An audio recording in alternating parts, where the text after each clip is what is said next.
So excited to have everyone here.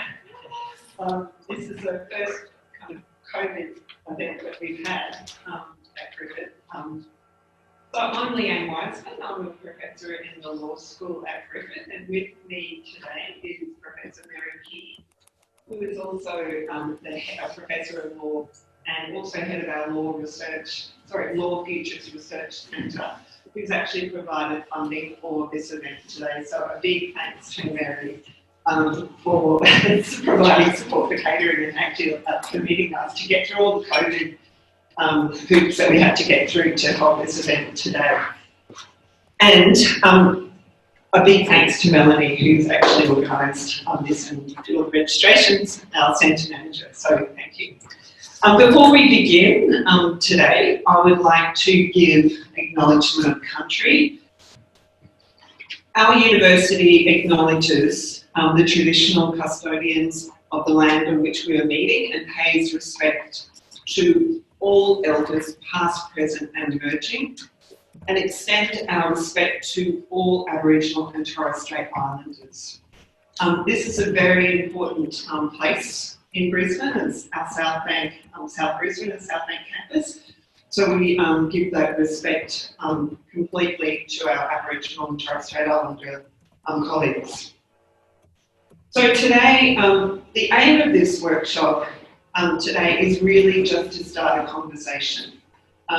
We know that this is just the very tip of the iceberg of the people that we have in the room, but I'm very, very excited to meet you all and to have you all together here, and also to be joined by a number of fantastic environmental warriors that we have. We've got, at the moment, and people will be jumping in and out as the day goes on, because I have themed it a little bit, as you see from the program. Essentially, what we will do is, we've got Guido Burbist, who's from the Bower in Sydney, who is actually, and Guido will talk about this, running a petition for a right to repair in Australia. So I've got that link that we can talk about a little bit later. So before I go, we've got Karen Ellis from Mended Australia, we've got Nicole Gray.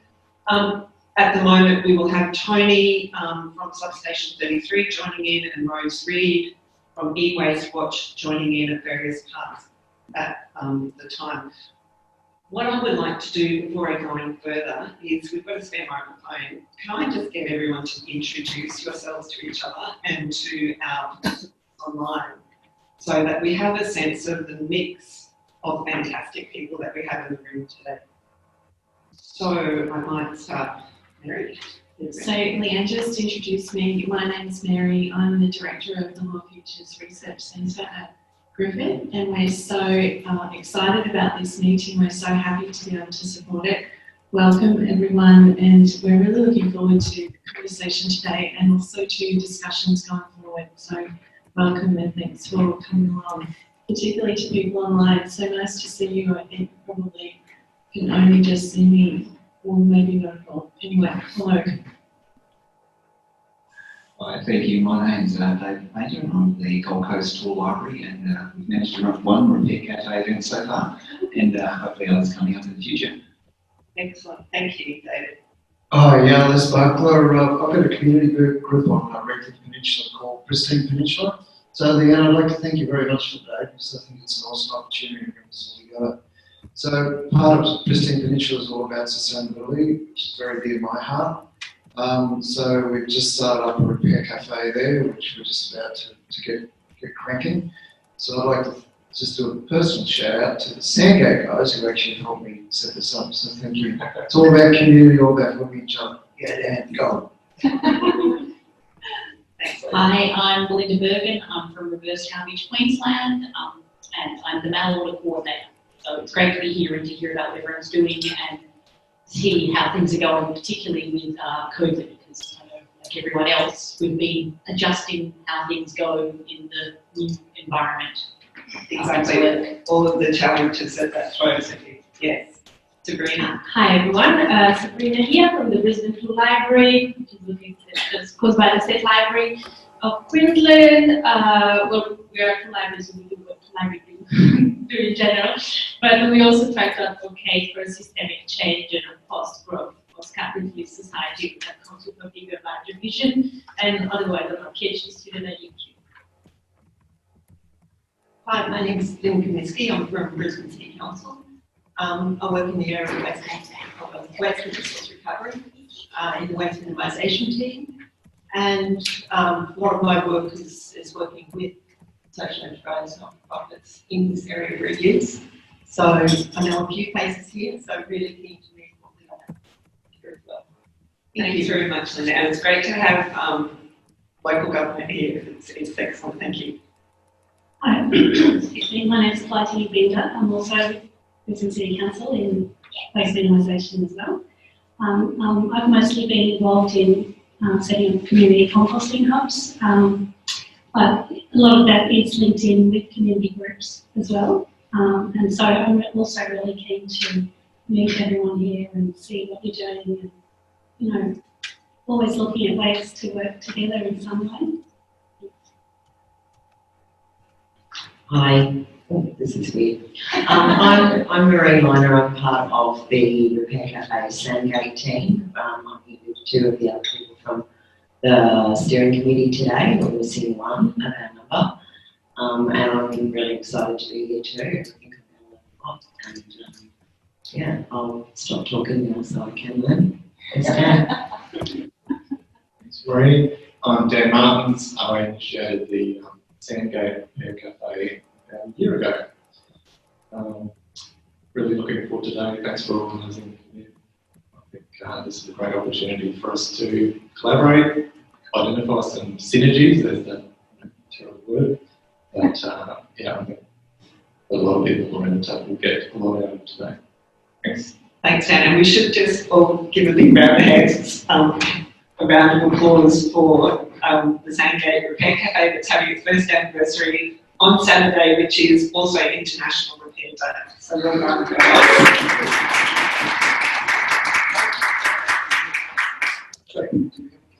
Oh, sorry, Repair Cafe. Yeah, you have to go down to the Repair Cafe to get the cake on Saturday. Sorry, Thomas. Hi, my name is Thomas Wong. We're thinking of starting a Repair Cafe in this area of West End St. Lucia. I'm having our first meeting next Thursday. Put a couple of out of 80 people. So, yeah. Where are you holding it, Thomas? We are open. I would like to. I live in St. Lucia, so in the city, West End, somewhere around there. But it's not. See what everyone wants to do. See what's available. Oh, sure. Good. Great. Yeah. With lots of things to talk about. So, yes. Yeah, great. So, you know how. Thank you. Thanks. Good morning, I'm Lacey Webb from Resource Hub.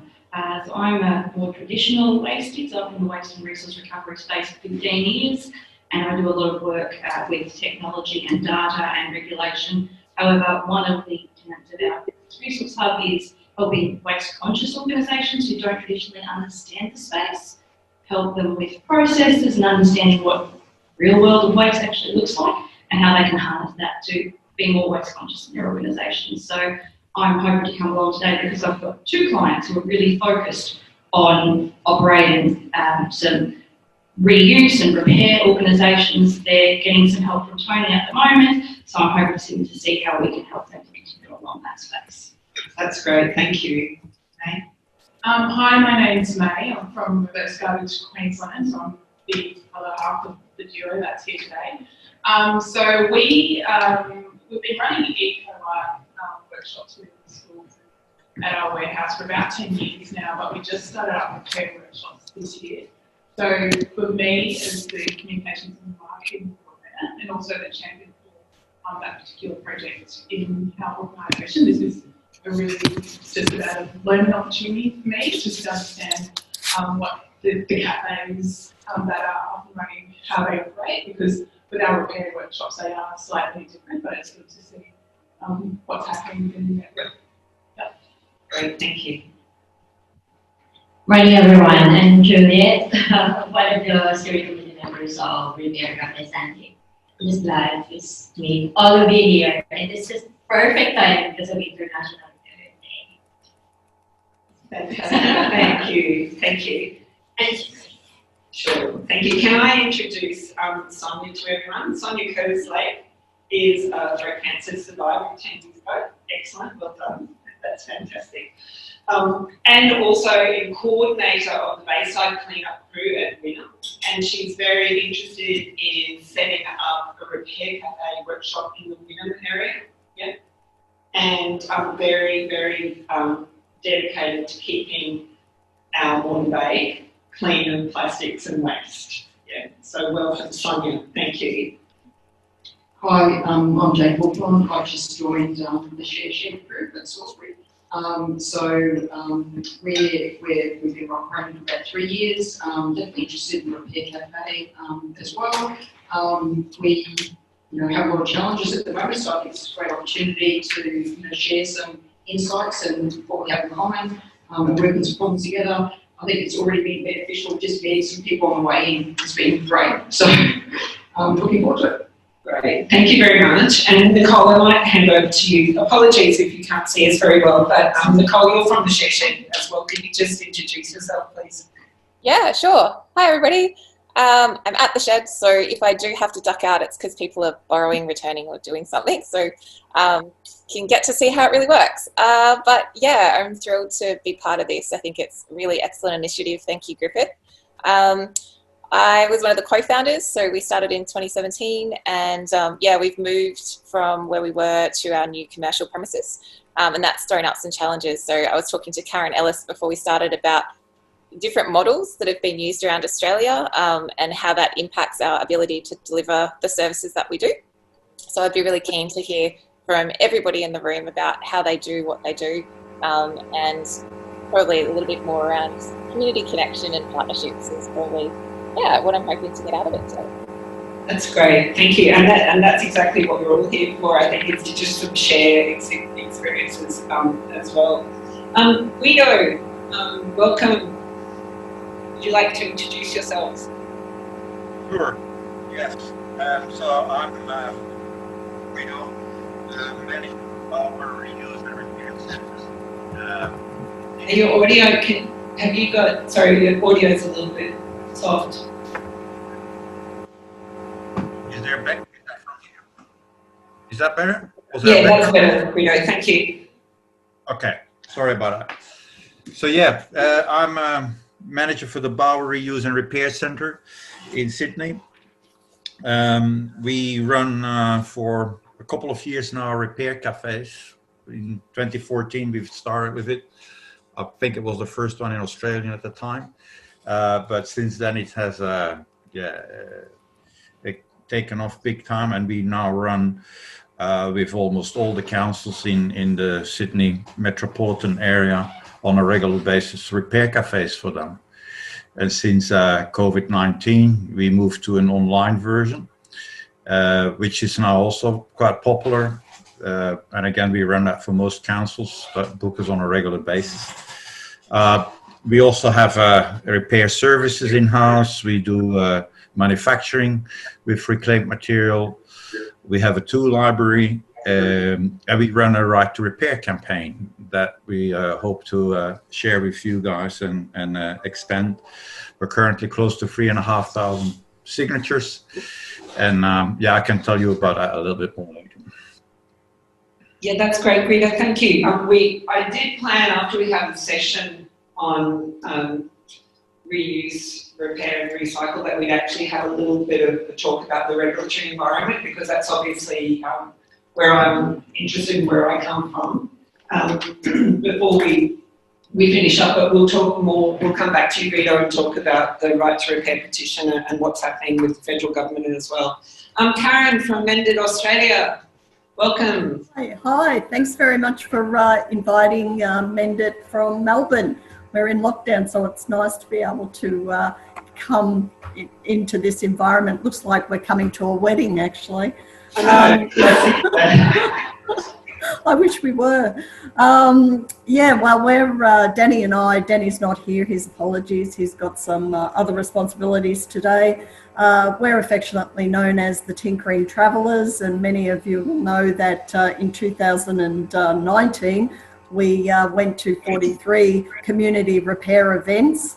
So we have lots of experience in this space, having been really into looking at the community repair model since 2011 when we first found out about the International Repair Cafe. We did a year of community repair as Mendit Melton in our own town, but then we decided to get in our station wagon and tinker travel around.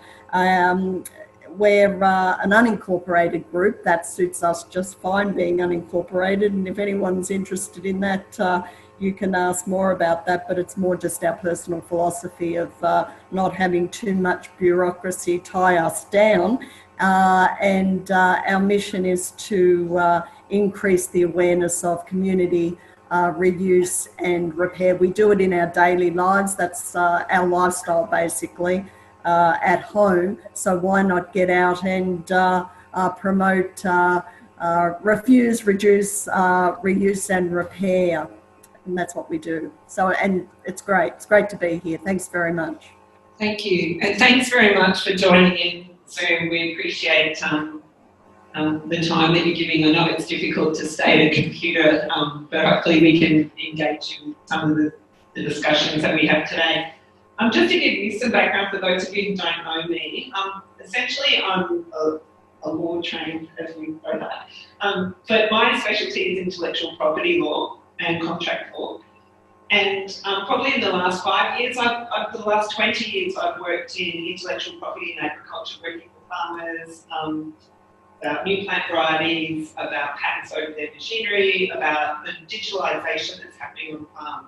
And probably 5 years ago, working around Australia, the common concern, one of the biggest concerns about our farms becoming digitalised is the fact that farmers can no longer fix their tractors.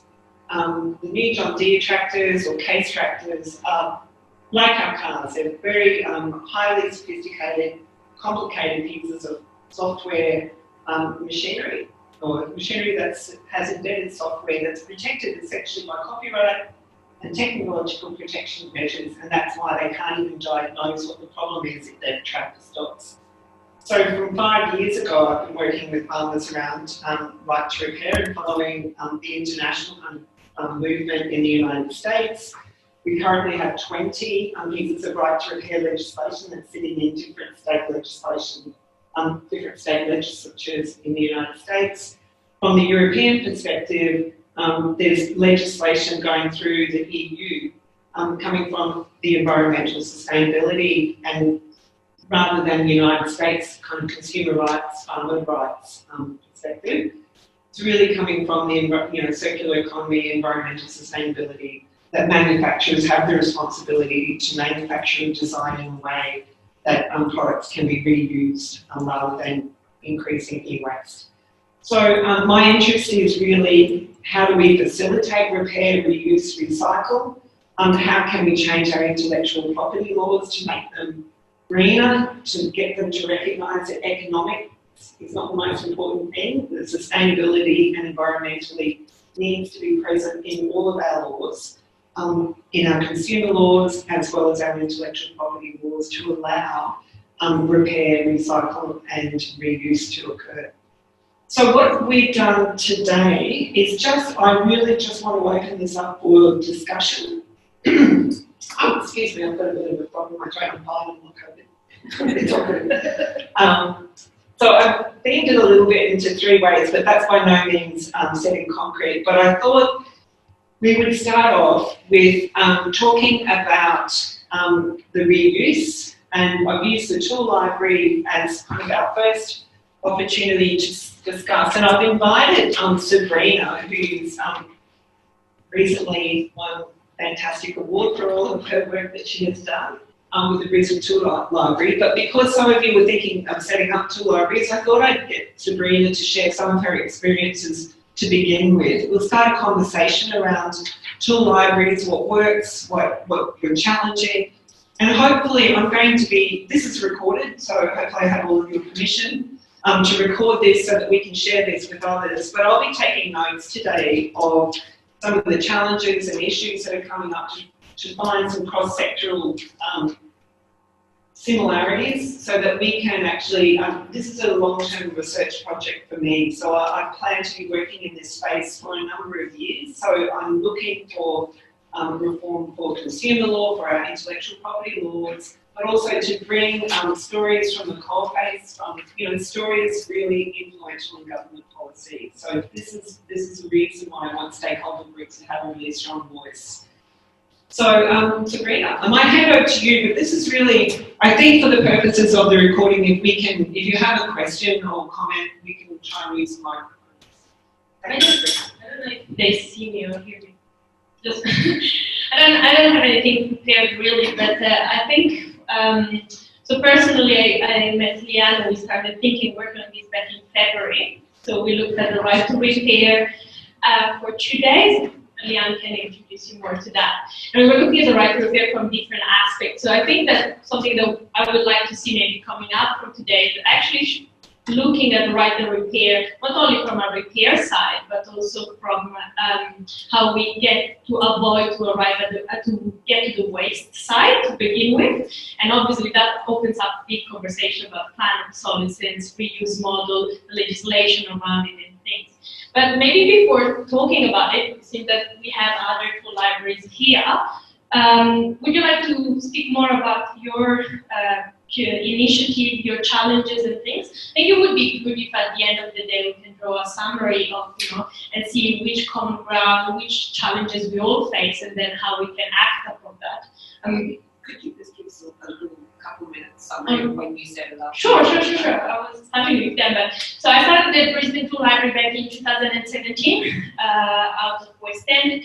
Then we moved at the State Library of Queensland, so we are the only tool library in Australia in a public library, and that's I always say that's not only great because of the free rent and obviously the great support that the state government gave us. But for me, it was really important to bring that circular economy, that reuse model back into the public space, because the circular economy term has been a bit hitchhiked by big companies, capitalistic Silicon Valley things, and that's what happens always with community-driven things, right? We just greenwash every term and leave it there. So I think being at the State Library for us is really important because we can have the stage to talk about these things. So the tool library in practice, as you might be familiar with, maybe. Oh, sorry. No, I had no problem with my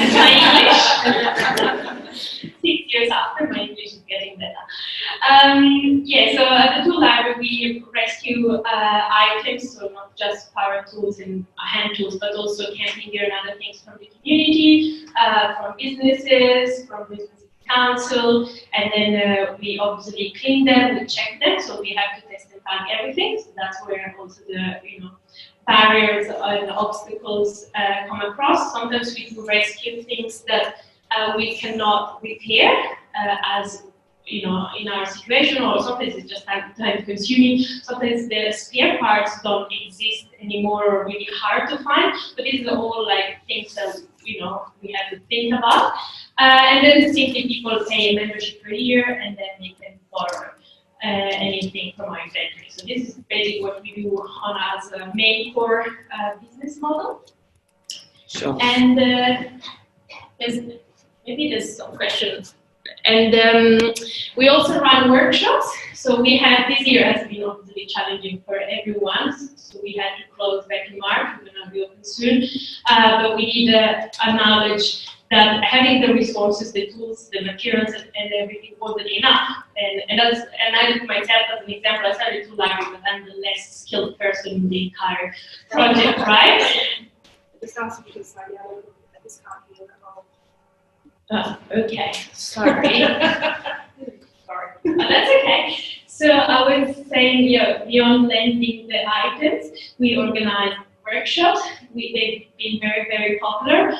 This year has been challenging. We are trying to restart some activities, but obviously it was already challenging before to organize workshops because obviously we don't make a big amount of money out of it in terms of time, and they're very time consuming. And now with COVID, safety rules and everything else, you can imagine how challenging that is.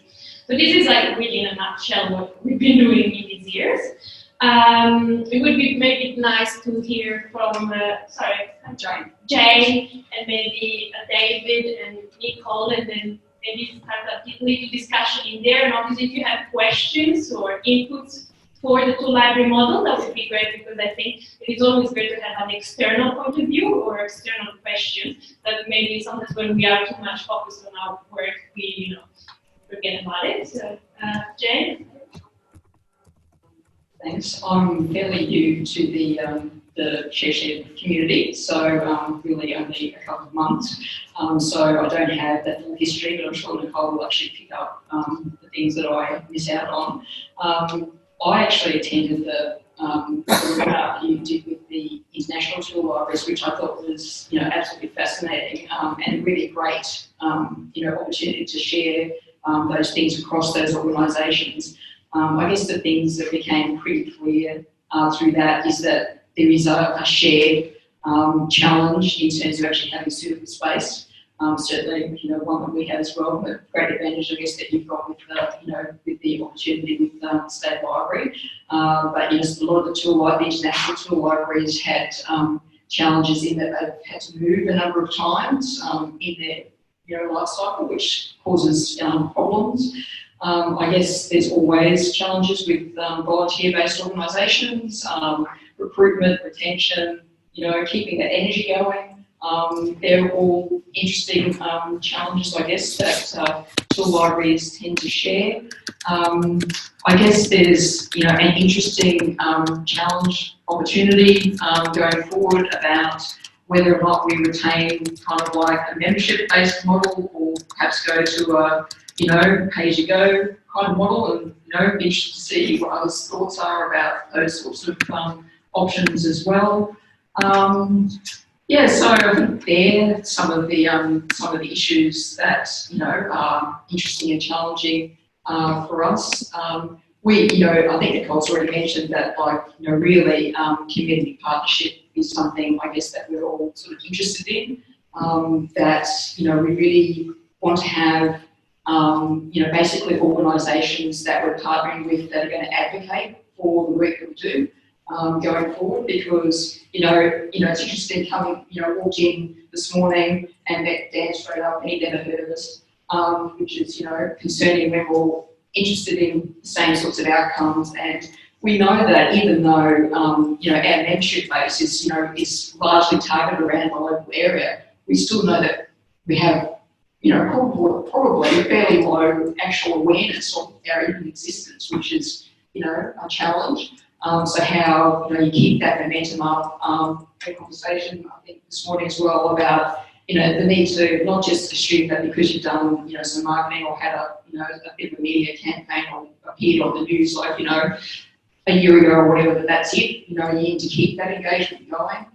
So some of those things I think are challenging, particularly people that have been involved in the organisation from the whole time. They sort of think, oh, we've done that, but it's like, well, we need to keep the engagement going and try new things and constantly be engaging and developing those partnerships.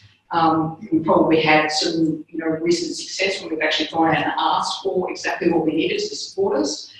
So we've actually got a few, cross-sector partnerships now sort of starting to form, which I think has been a really great, thing that's happened.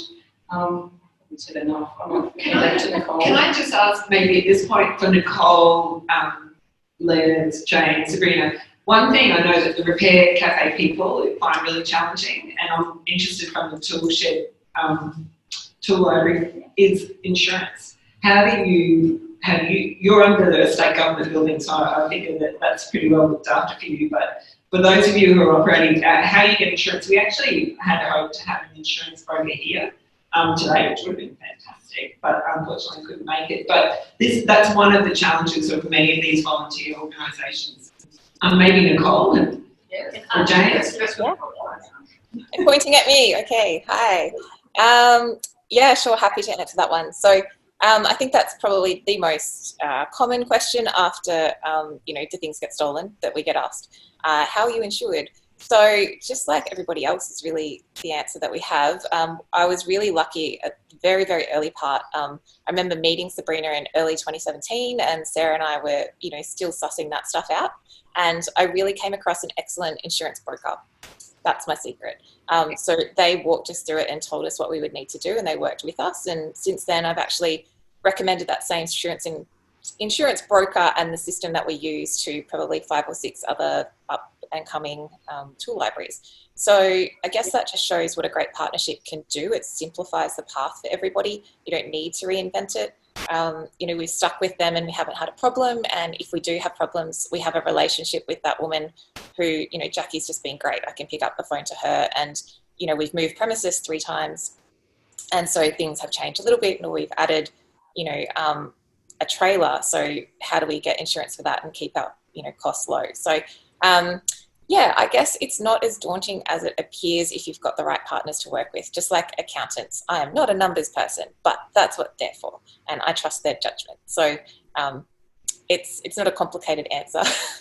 That's great, thank you. Maybe Nicole, would you like to add something to what Jay said about the challenges or your operations? Maybe something about the right to repair? Sure. So I guess for us, we have a really great team of fixers, and we really encourage people. One of the coolest things that's happened for us actually is that our members themselves have actually taken it one step further, and they'll bring it back better than it was. So, we even had a guy who borrowed a lopper and decided that the part that held the string was kind of worn out. So he ordered the part from Germany as a donation to us. So I guess the right to repair is we don't put barriers around, if you're willing to have a go at fixing the item, obviously we're going to quality control it, but it's really about including people in the journey of the tools that they borrow, because they're their tools in a way.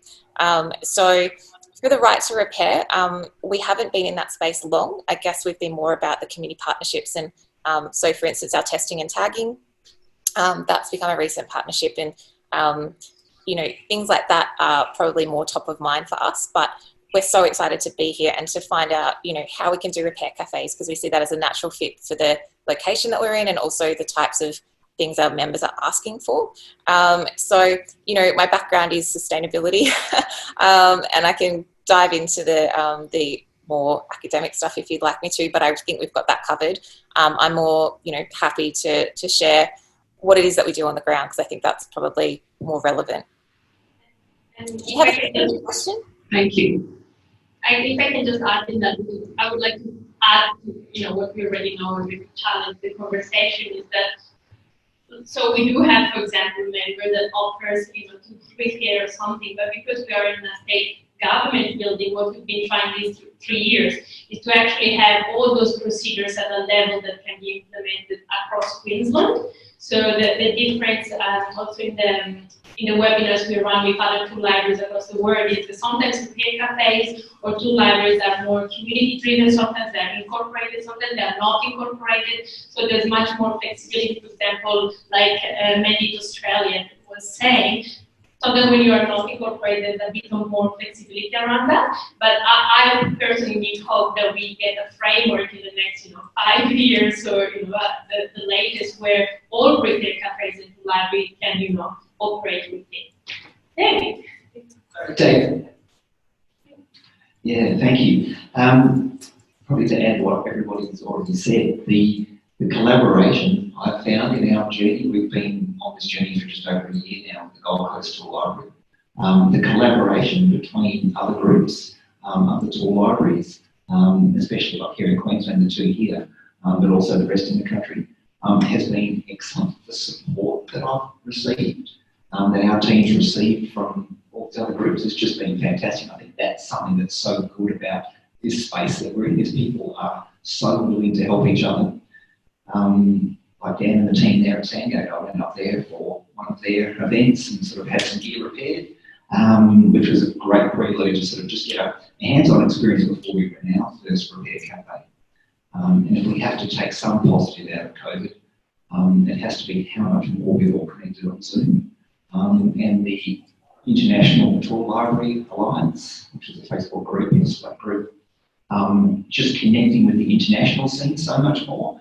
And that's been really valuable because there's some really big tool libraries in other sections of the world with 3,000-4,000 items in their inventory. You know, some are running 2 or 3 venues within their city, running different versions and models, and the collaborative sharing that's come from all of those groups has been extremely valuable. So I think it's great to see that there's a whole group and network of people out there that can pull more together and channel all our energies in the right direction. We can be very, very powerful in changing the status quo. And then would you like to tell us where are you at with the Gold Coast Tool Library?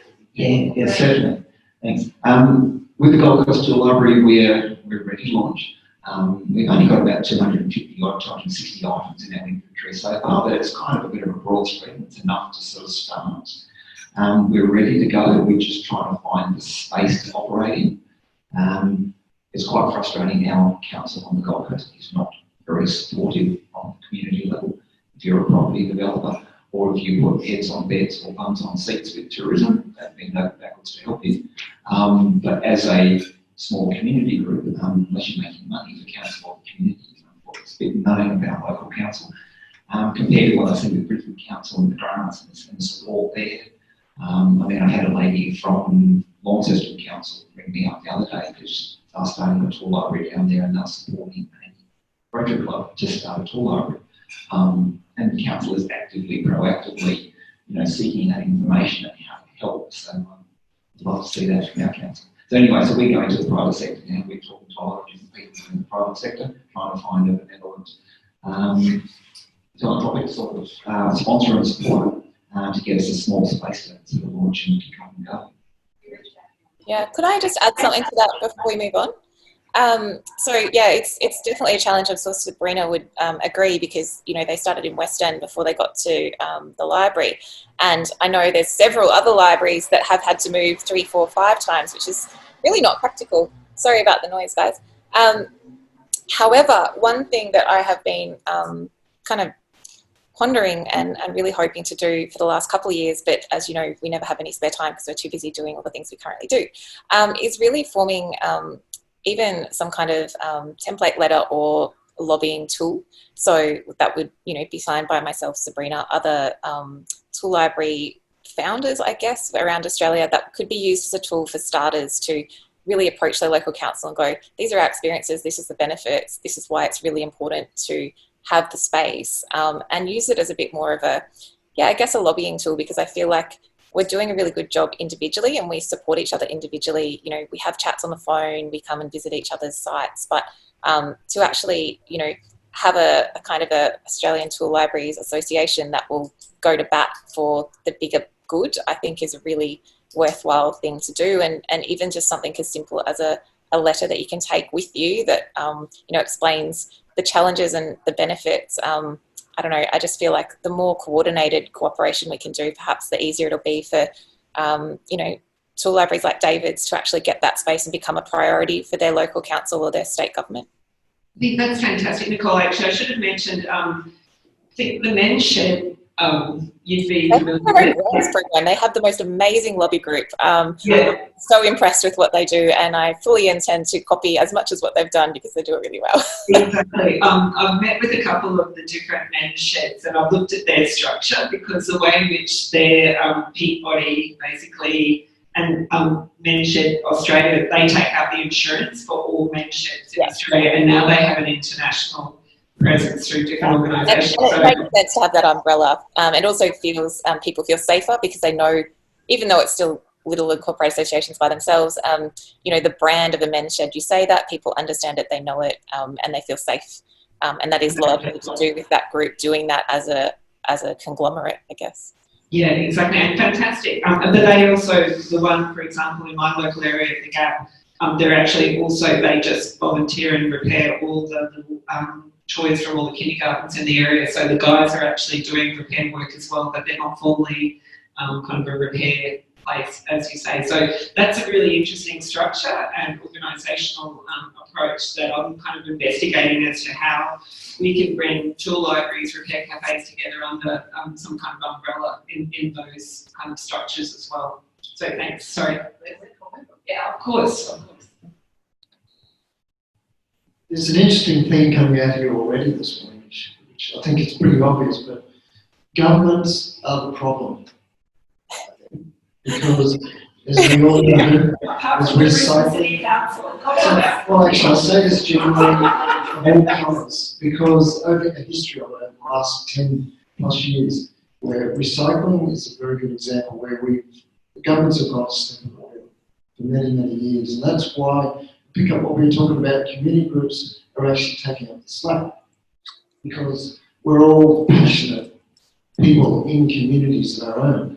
And so we see that things aren't being done. So that's why we see communities doing the work we're doing, but it is fragmented, and that's what we're talking about, this lobbying approach and strengthening, because it all has to come from us, ground root level, to tell them, we've got to switch it and say, we want you to listen to what we want.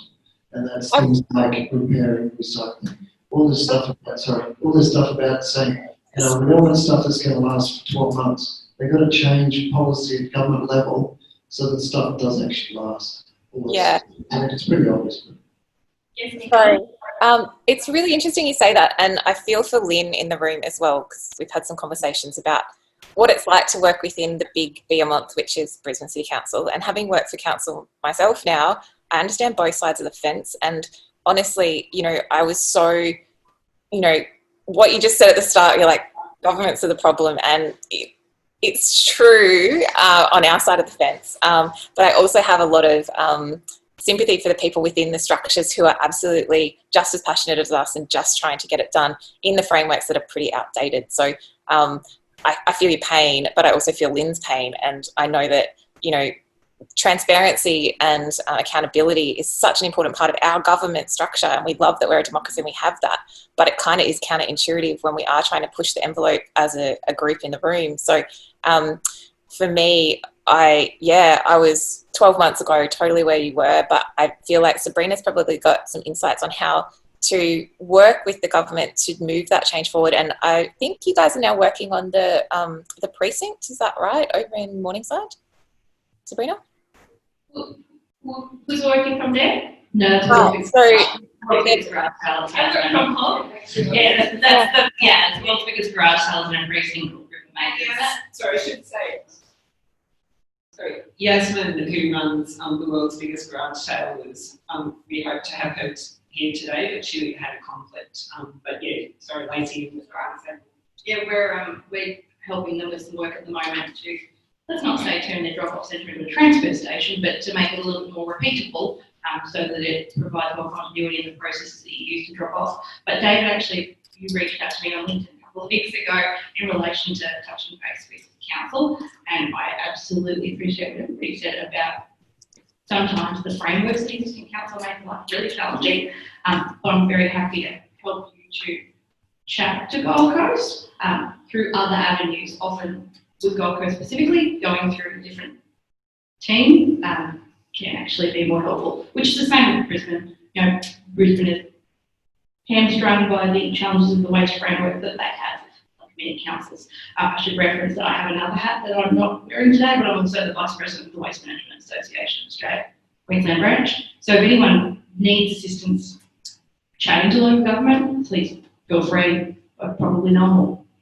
Can I just add one thing? Lacey, thank you. There's a question here, but can I just add on the government thing? Because I feel that sometimes we fell in the trap of, we're talking to to our peers here, we're all in the same sector, and there's this tendency of blaming someone else, and then council could say, yes, but it's a government law, and government goes, oh, yeah, but it's federal. I think I like to be self-critique, and I think that the two-library model doesn't have a strong business model. So if we had enough, resources in all terms, then it's easier to have a functioning model and go to government, as we did, for example, say, we work, this is how we work, and they trusted us and they gave us a space rather than always waiting for external resources. And this is, you know, no one is from the library as self-sufficient also in funding, right? But for example, we didn't want to have any philanthropic or any sponsor that we don't agree with in values. So I think we have to be more self-critique about how we sustain these operations so that they go beyond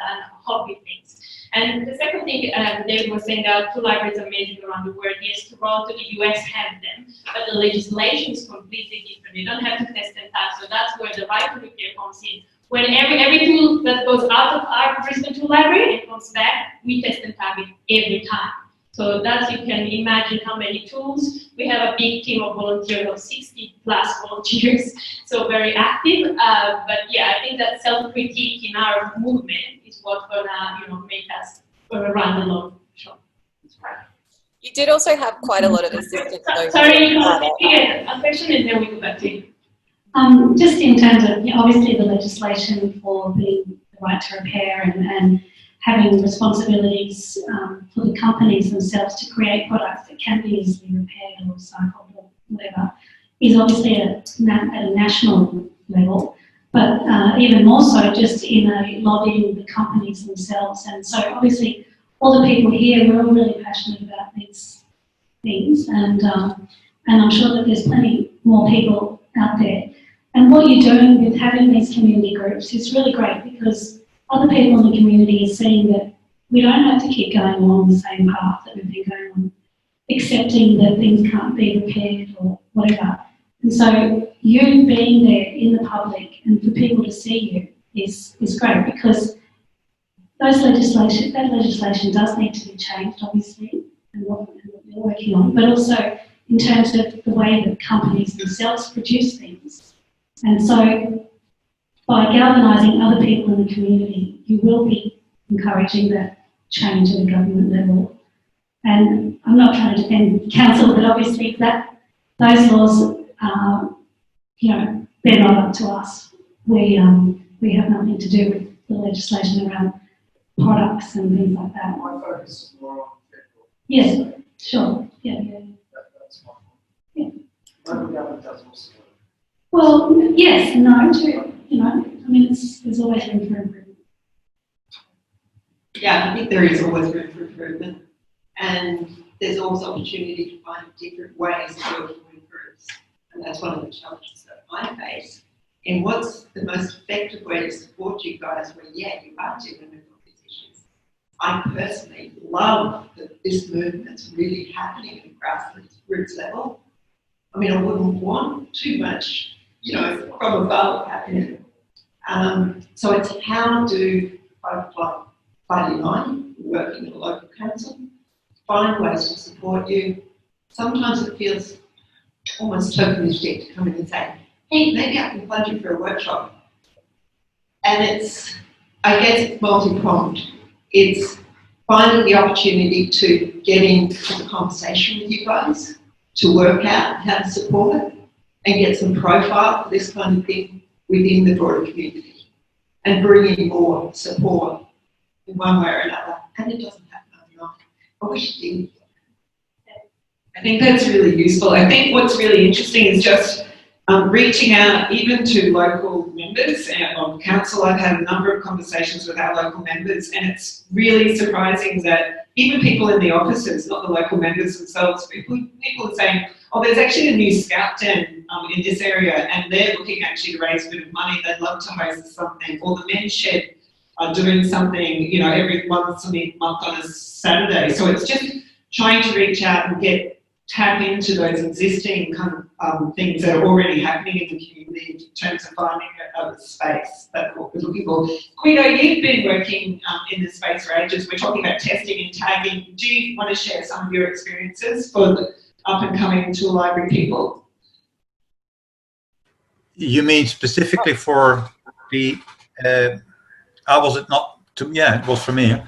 Yeah. What do we call it here again? The tool library or repair cafes in general that you want me to give feedback on? Both. We'll just merge this session. Basically, we'll hand over to Dan in a minute, but we're essentially you're essentially to a library as well, aren't you? Yes, but it's when I was hearing Nicole's update on where they started with 2 library and want to move to Repair Cafe, for us it's actually the other way around. We have started with Repair Cafes, and then out of that, specifically out of the electronic repair cafes, which are the more popular repair cafes that we run, and seems to be the biggest kind of challenge for people with electronic tools and power involved. So based on that, we actually have then established a 2 library for electronic appliances only, or electronic tools, I should say, power tools specifically. And that's associated with our electronic repair service and electronic repair cafes. It's still relatively small because we actually had it ready just before COVID-19 to go live. So now it's not the best time for that program to roll it out on a bigger level. So we keep it small, and there's only a couple of people coming per week to use it. But we think it's something that once COVID-19 is behind, will have a lot more potential. For us, it's more an add-on to our Repair Cafe program than a separate activity, if that makes sense. Yeah. Thanks, Rita. Thank you. So I think Nicole wanted to say something, and then we probably wrap it up and pass to the next session. Sure. And yeah, Nicole, did you want to say something? No. Okay. Just as an input, maybe also for the next thing, I think obviously we already mentioned legislation. I do think that when we talk about right to repair, we think too much about the resources and the things, not enough about the skills. Because another thing is how do we activate people as community groups to actually repair their things? How do we activate people to not buy new things, disposable tools from Aldi? And that's where we have a great leverage point in there. Even if repair cafes are great, having 20 people bringing their appliance without having the skills themselves is still a bottleneck. So I think I'll leave it there. So the right to repair is not just about legislation or material waste, but there's much more to it. Thank you. Thanks for participation. Thank you. I think there's a whole lot of manual arts teachers out there that we need to tap into, because they're kind of, all those fantastic teachers that you have in high school that would teach you all the trades. I think that's where we need to come tap into the school base. I'm just going to hand over to Dan to lead off the discussion about Repair Cafe. I didn't mean to separate these out, but I just thought it's good to focus. But I think most of you have experience in repair, and Dan, and obviously Karen and Guido, you jump in whatever you like. So over to you, Dan. Thank you. Okay, Dan Martins, if anyone's forgotten the name, absolutely terrible at remembering names, so these stickers are great for me. Okay, so Repair Cafe, we've operated for a year now at Sandgate. I actually started it because I wanted to attend a Repair Cafe and learn some skills for myself. So I ended up getting the organising committee. I'm trying to palm it off, trying to get some more steering committee members.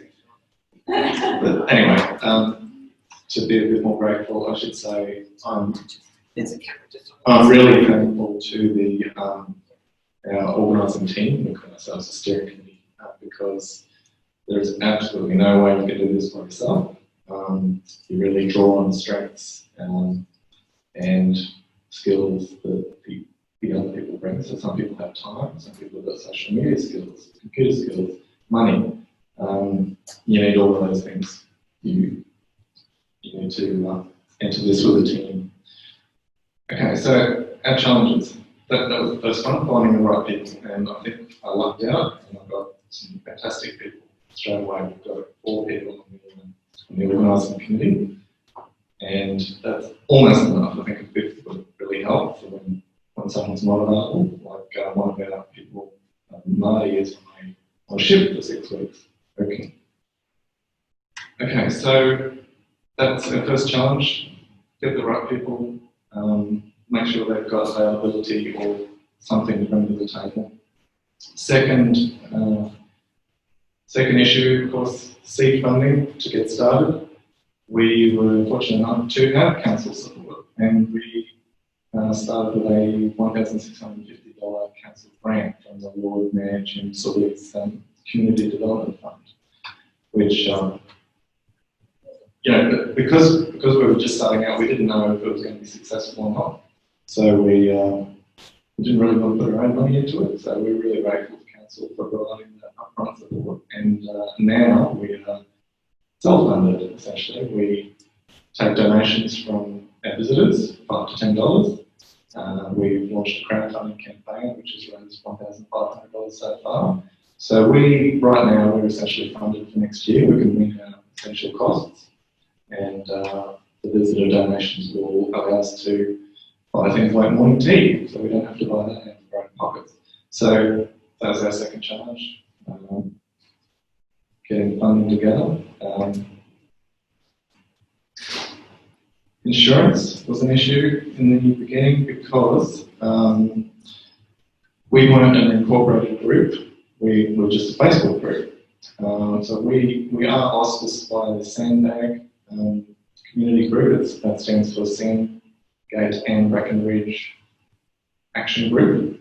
However, their insurer wouldn't cover our activities. They considered them to be too high risk. So we needed a top-up cover. And the challenge was, Repair Cafe needs a top-up cover, but we're not an entity. Anyway, it ended up being resolved with the assistance of an insurance broker. Main challenges were three-way communication between us, the broker, and CMA. So the issues that we face on a daily basis, I think it is predominantly around the logistics, all the work that our team of four have to do between workshops. Things like managing consumables, so having the right things on hand for when parts come in, you have no idea what's going to come in. Assigning roles, having enough volunteers,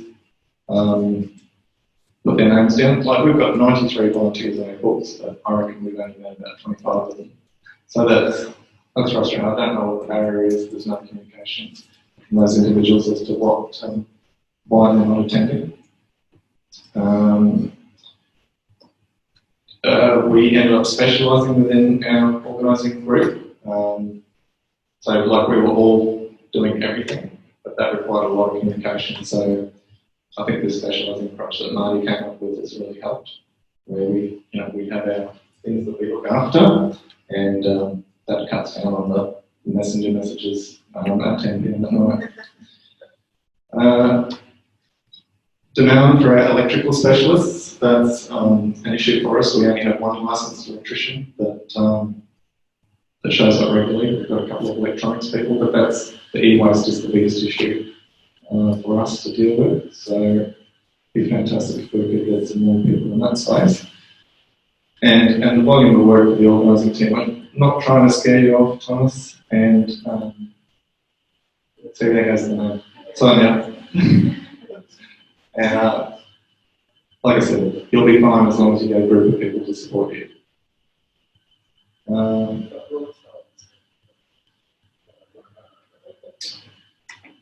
So ongoing funding I've already talked about. So what I'd like from today is I'm really interested in scaling up the Repair Cafe concept. I'd like to actually stand my Repair Cafe up and then walk away and become a consultant to burgeoning repair cafes. Because that's what it's all about. We can fix 20 items per workshop, but I dream of a day in the not too distant future where we've got 100 repair cafes in Brisbane. And it starts to have an impact on manufacturers who see a decline in sales. And they're going, look, what's going on? Every single pub, every single person coming into the store is asking for a repairable item. They're not buying the cheap stuff anymore, they're buying the expensive stuff because it's repairable.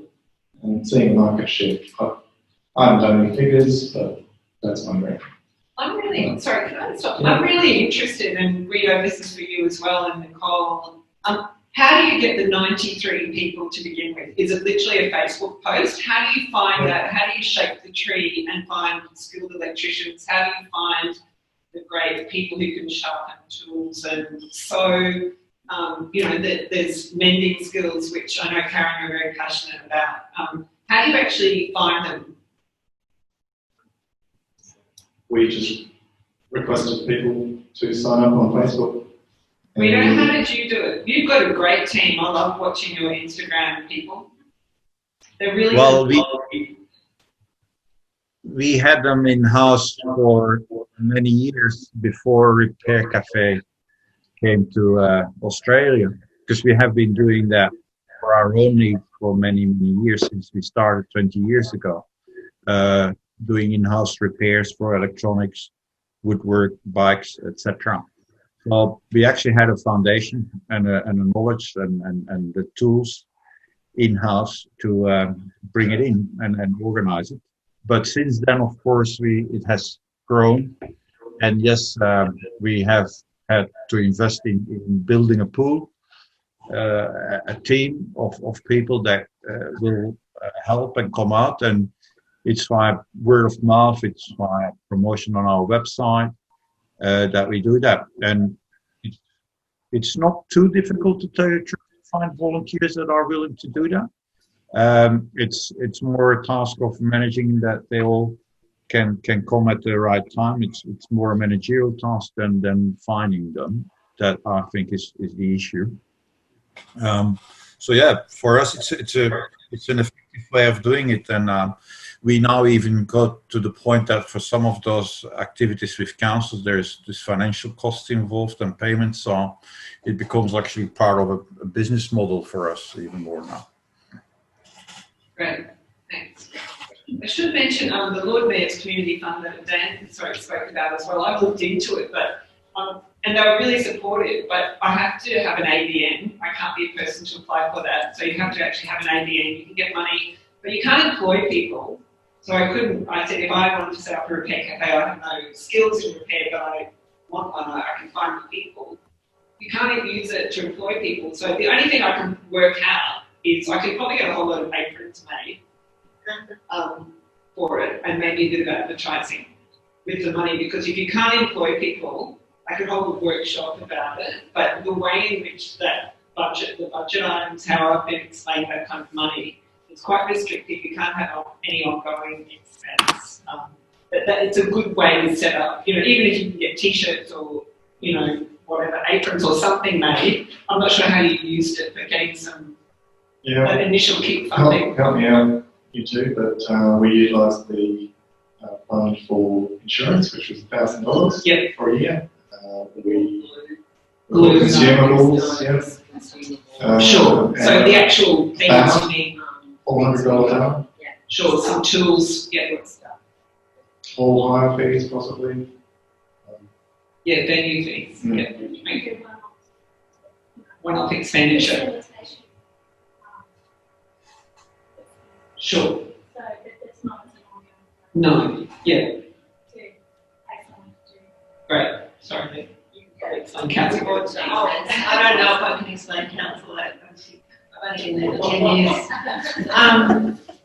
Look, I think, just working with groups around sponsorships, grants a little bit, not so much. You do need the staff in order to pull something off. So therefore, what you're really focusing on is what your end product is or end output is, and playing the game that way. Yes. So you need to be established essentially first, and then Well, you also get all sorts of advice. Sure. Sorry, Sabrina. No, that's it. Because I just had a question, a comment as well, because at the Bauer, so with your managerial team and some of your facilitators are paid, right? So I think that's a big difference maybe with the Repair Cafe, because for example, we are all volunteers. We never lack of actual volunteers. People just email us every week. But I just realized that I'm managing more than 60 people, and every week they would show up because we were open 4 days a week, and I was completely independent. For me, I wasn't there anymore, so it's like people would just show up open a tool library, and most of them, as I said, everyone except me, they're skilled enough. We don't repair for people, but obviously we have to maintain our own things. But I can see that at least the managerial team at certain point needs to be, paid, because basically you end up running a big company on a volunteer basis. When I realized that, I was like, yeah. But I think at the Bauer, can you tell us more about how you pay people in there, or how financially the Bauer sustains the repair cafe and activities? Yeah, it's actually the same concept that we apply for all other workshops that we run. It's an offer to councils. We give discounts even to councils that are buying other services from us. So we in fact give them the opportunity to book us, and we go out with our experts, with our tools. They organize all the local administration, the bookings, the location, the promotion, and we deliver basically a repair cafe to their local residents. So it's them that have an interest in having us. They invite us, in fact. And because it's so much, we couldn't continue doing that for free. So it's now a paid service.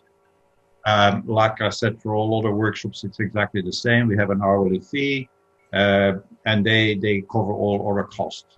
We have some criteria on numbers, like we will never work with more than one facilitator with 10 participants at any given time. If they want to have more people coming, we will send 2 facilitators, and they will pay the double in fees for the number of people they want to have there. And many of those councils do it now on a regular basis, monthly or quarterly, that they ask us to come, and they will always do all the logistics and the mobilization of their own residents, and it's exclusive for their residents, of course, that they offer it. So for them, it's like an interesting box they can tick for a free service to their residents, because for them it's free, of course. Those residents don't pay anything, they have it for free, which is ultimately always the option for repair cafes, that the participants get free support. But the council is actually the middleman for us, that offer the financial contribution so that we can continue to run it. And of course, we pay also our people that go out and do the job. They are paid employees, like any other workshop facilitator is paid for the jobs they provide for us. That's what I think, Nicole's got a question about how many local councils you have within the Greater Sydney area. I mean, I know that we've had a huge merger of our councils, so we've got very big councils here. So what about you, Guido? How many councils are you working with? 21 for the moment. Yeah, right. But with the online repair cafes, we actually go further. We now talk to people in even Brisbane, Port Macquarie, in Melbourne, and more north of the bridge as well in Sydney. So with an online version, you can actually, the sky is almost the limit in a way. And it's the same concept. They also pay for that program online. They bring their in, and they have the exclusive link to the online presentation. I think that I've seen some of your workshops online. I think that whole capacity building that you're engaging in, so you're training up people to do fix their own bicycles, for example, I think is a fantastic example that a lot of the repair cafes will probably, pick up and take on. I'm conscious of the time. For those of you online, we've got a break now to go and make a cup of tea and have a biscuit. We're going to do the same here. We'll take half an hour to have a bit of a break and come back, and we'll continue the conversation around repair, but then we'll shift into recycle a little bit later, and hopefully Rose will be able to join us as well. Thank you. But we'll be able to record the chat, so if there's any comments or questions from you online, thanks Karen for your contributions, and Nicole and Guido. The plan is to just have a little chat now about recycling and waste, and I've just asked Lacey to step up and lead our discussion. Then I thought we'd go into a little bit of context around what is actually happening around the regulatory environment around the right to repair, because we're actually in a really good place at the moment in Australia with what the federal government is doing and some of our state. I mean, there's a complicated legislative landscape in Australia to negotiate how a right to repair will look. So we're talking about federal and possibly state legislation.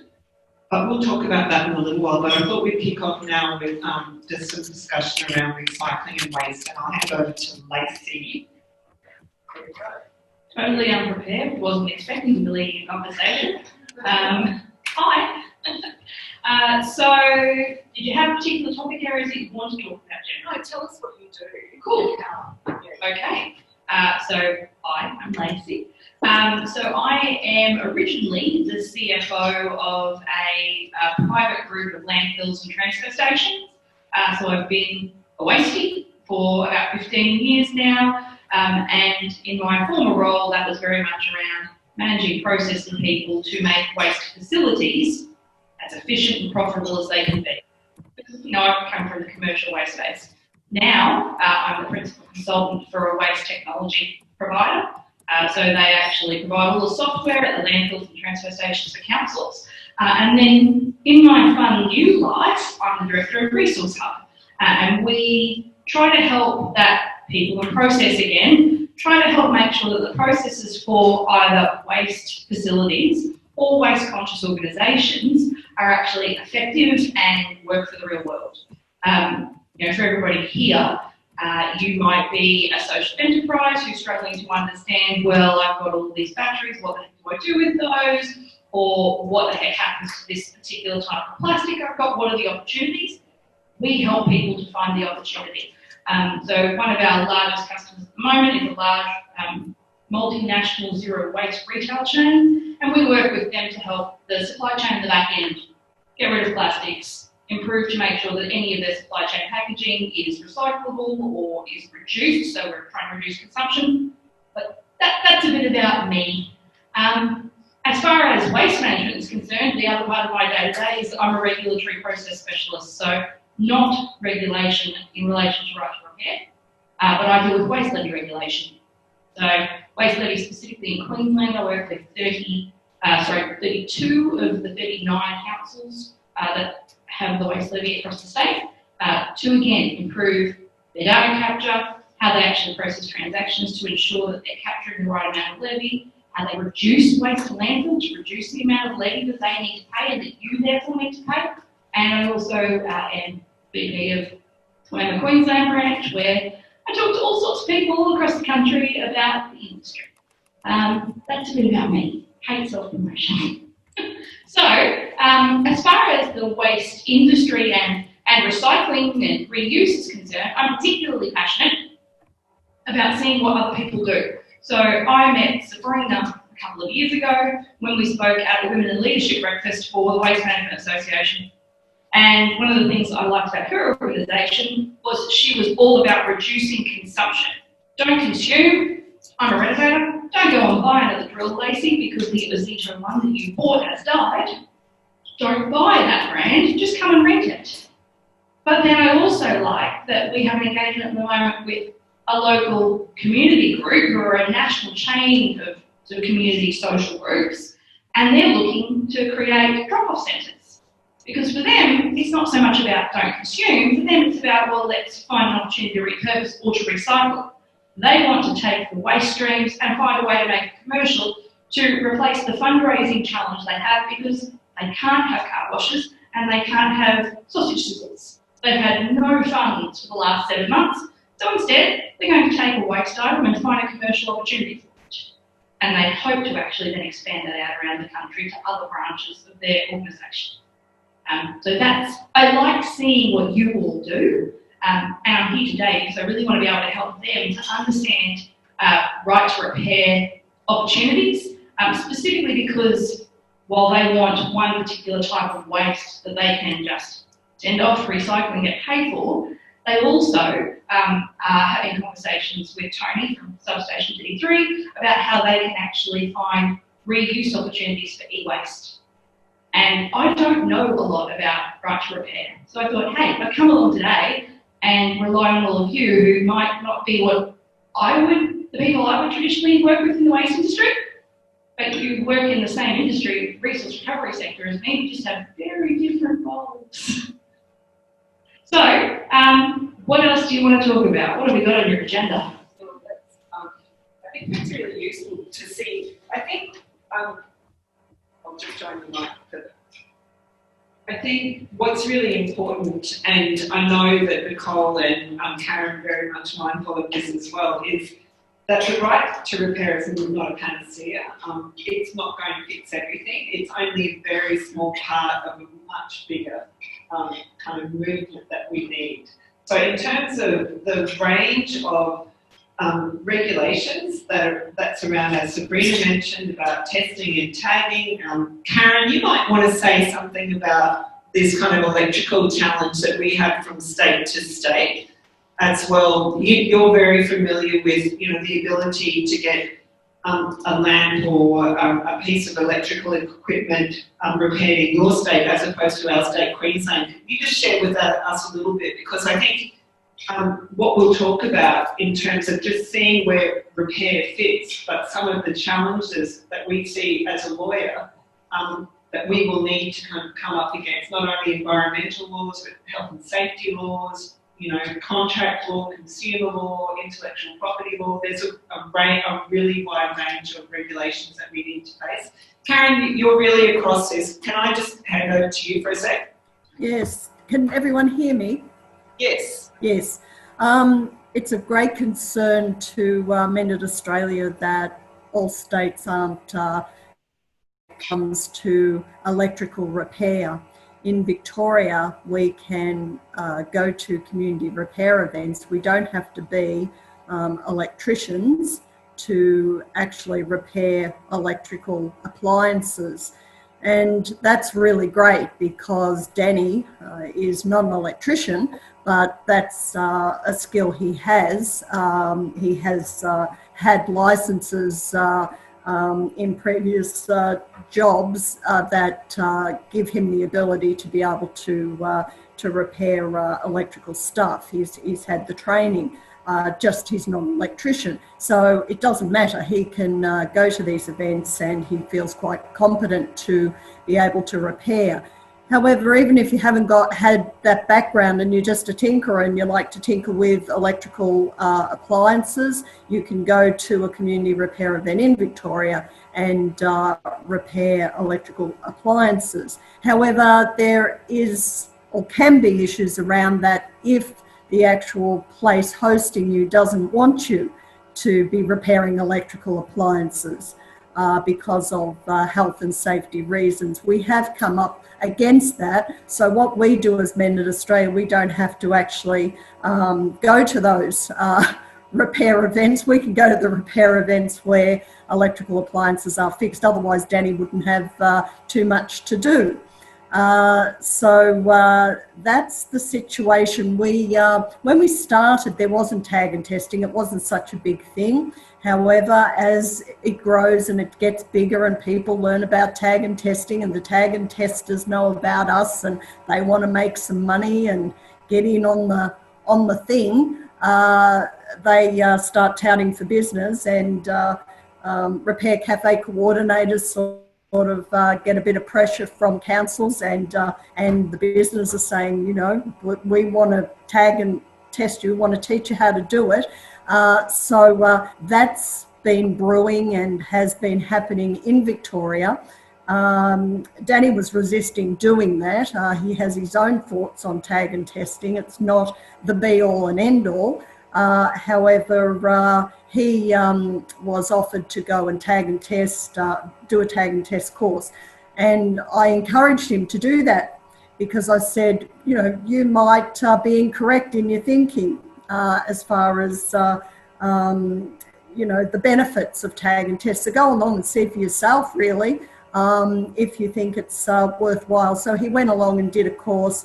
That in itself is very interesting, the findings from that. And if anyone is interested, I can share some of his feedback on that. So, yeah. Was that course through Sustainability Victoria, or was it through the EPA or the state government? The tag and test courses. Yeah. So, yeah, the tag and test courses are privately run. The tag and test courses are privately run by organisations. So I'm wondering where the opportunity is, because Victoria, obviously, as you say, each state is different, and regulation, especially in the waste state, isn't driven by our federal legislation, it's driven by states. I'm wondering if there's opportunity to see how that works effectively in Victoria and why, because then are those organisations getting funding from SV or the EPA, and how can we move that model into Queensland? Because Queensland is different too, in that we only have one authority and a regulator combined. We have the Department of Environment and Science, they are the be-all and end-all. So we don't have that nice separation of those who enforce are also those who help us to improve our process. Well, in Victoria, as in all states, you have your, I don't know exactly what they're called, but your electrical safety acts, and they are all different. Victoria, yes, you don't have to be a licensed electrician to do this sort of thing. But the tag and testers, they're private companies that are delivering those courses. And is this a challenge that you all have, dealing with, your tag and test for your equipment? Yeah. Somebody else take the microphone, please.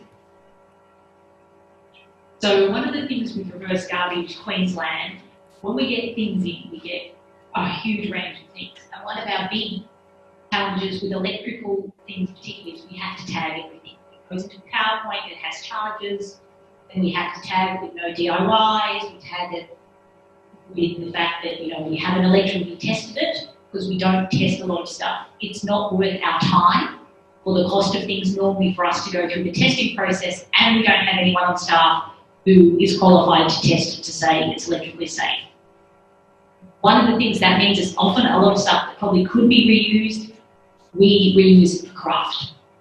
And I have issues about that. I'd rather reuse it for craft so kids make robots with computer chips on the outside rather than going to Spotlight or somewhere and buying new plastic bits that look like a robot. At least we're reusing. But some of them actually have more value in other ways, but we can't get them there. And we hit that a lot with our electrical things, with how we tag them. So a lot of our stuff we also sell as prop use. Now, keyboards and phones are hugely popular with the preschools and kindies. We can sell them, in fact, we've sold out of phones. As we keep selling as props, they give them to little kids for loose page to set up offices and things. So we don't even bother testing them anymore.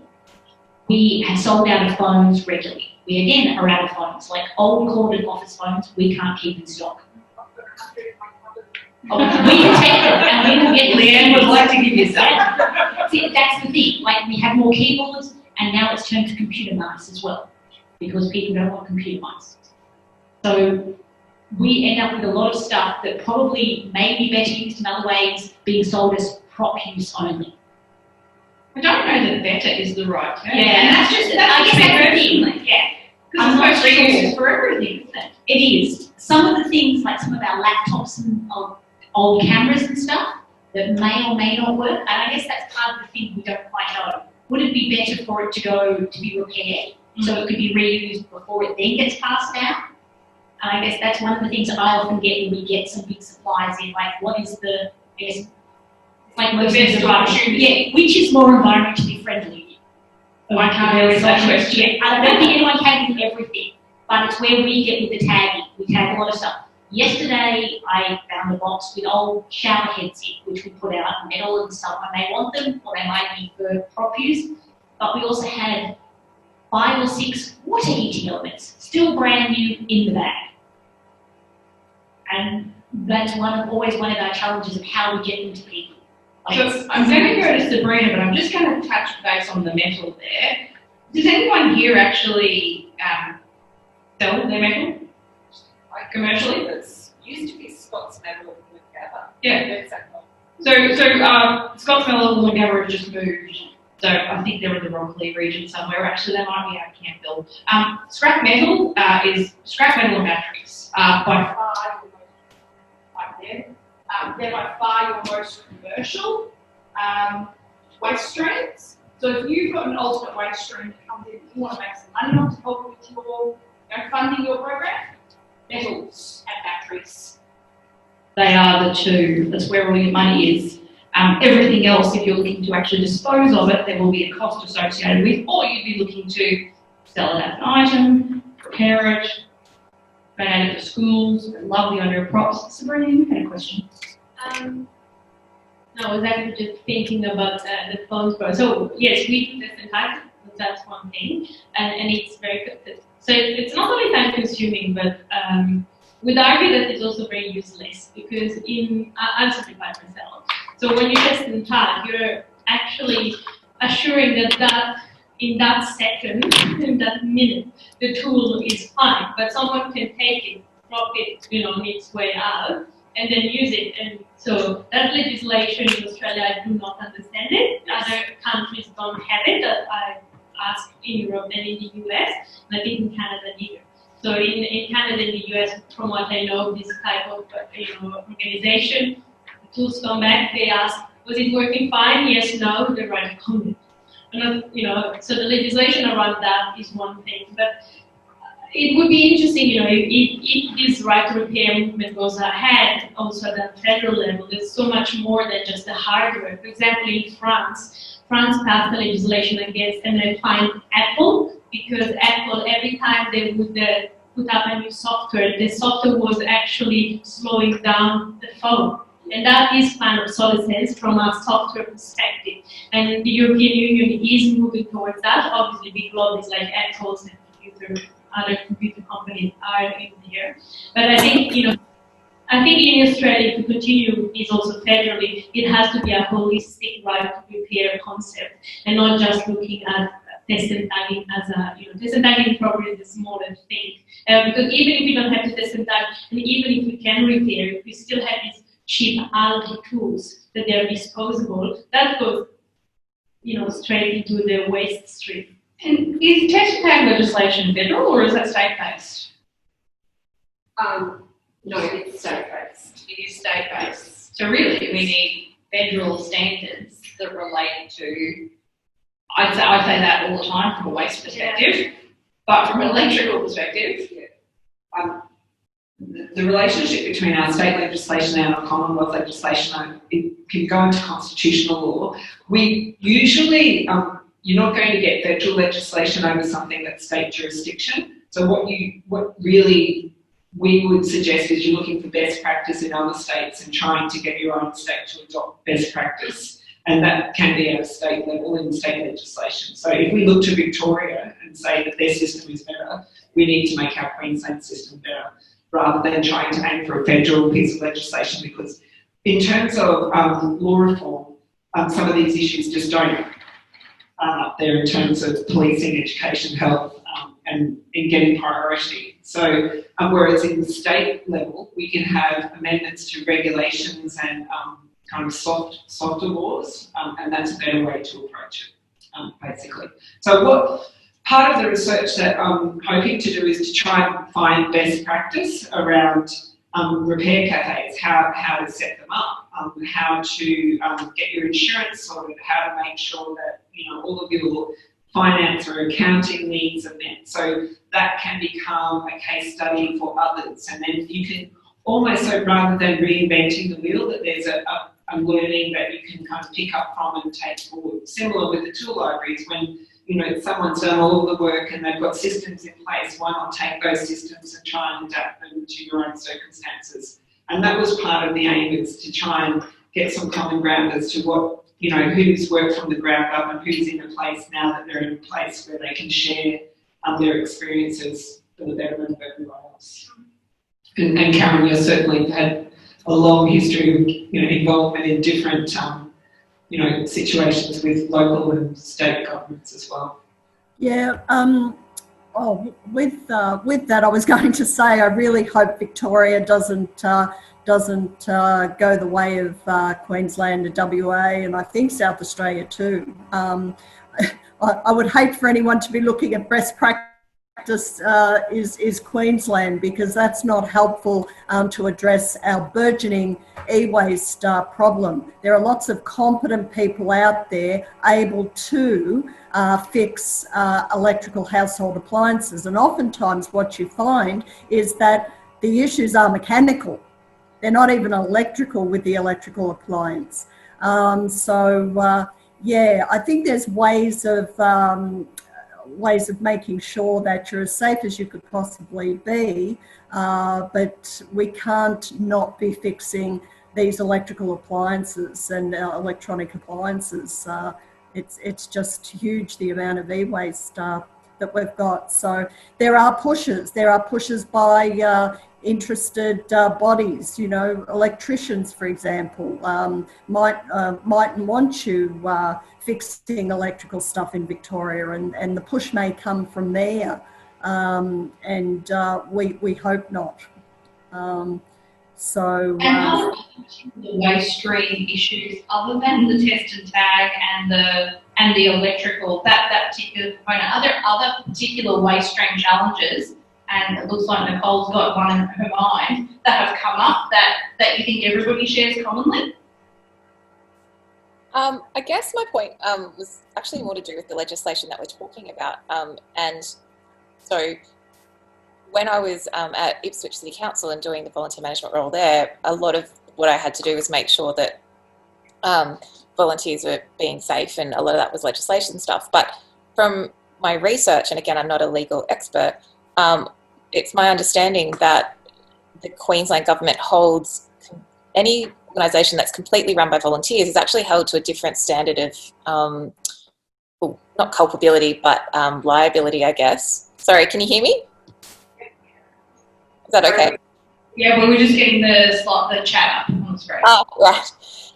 Yeah, so it's my understanding, and I was quite surprised. And obviously when we started ShareShed, we did research, but I dived back into it from a OH&S perspective at council. And if the concern is that, you know, if something isn't fixed and someone is hurt, which is always why we're so careful, not saying that that's okay and we shouldn't do best practice, but it is my understanding that volunteer organisations who don't have any paid employees cannot be held to the same standard as a hire company or anyone else who is actually paid, such as an electrician or anyone else who is a paid employee, which I know it's probably maybe not a big deal, but I do feel that at least for me, you know, running ShareShed is something that we keep up in mind, because we are volunteers and we do the best that we can, as everybody else in the room is doing. But, you know, to know that there is a grace under the legislation that, you know, if we did miss something just because we were volunteers doing the best we could and not experts, that's actually, I wouldn't say comforting, but it is good to know. I just wondered if that had been touched on, because with the waste streams, obviously the e-waste is probably has the most potential to hurt somebody, you know, if we're thinking death and things like that. So I just wondered if that was, while I was gone, if that had been touched on. No, it hadn't. Would anybody else like to comment in relation to the workplace safety implications of the different standards, I suppose?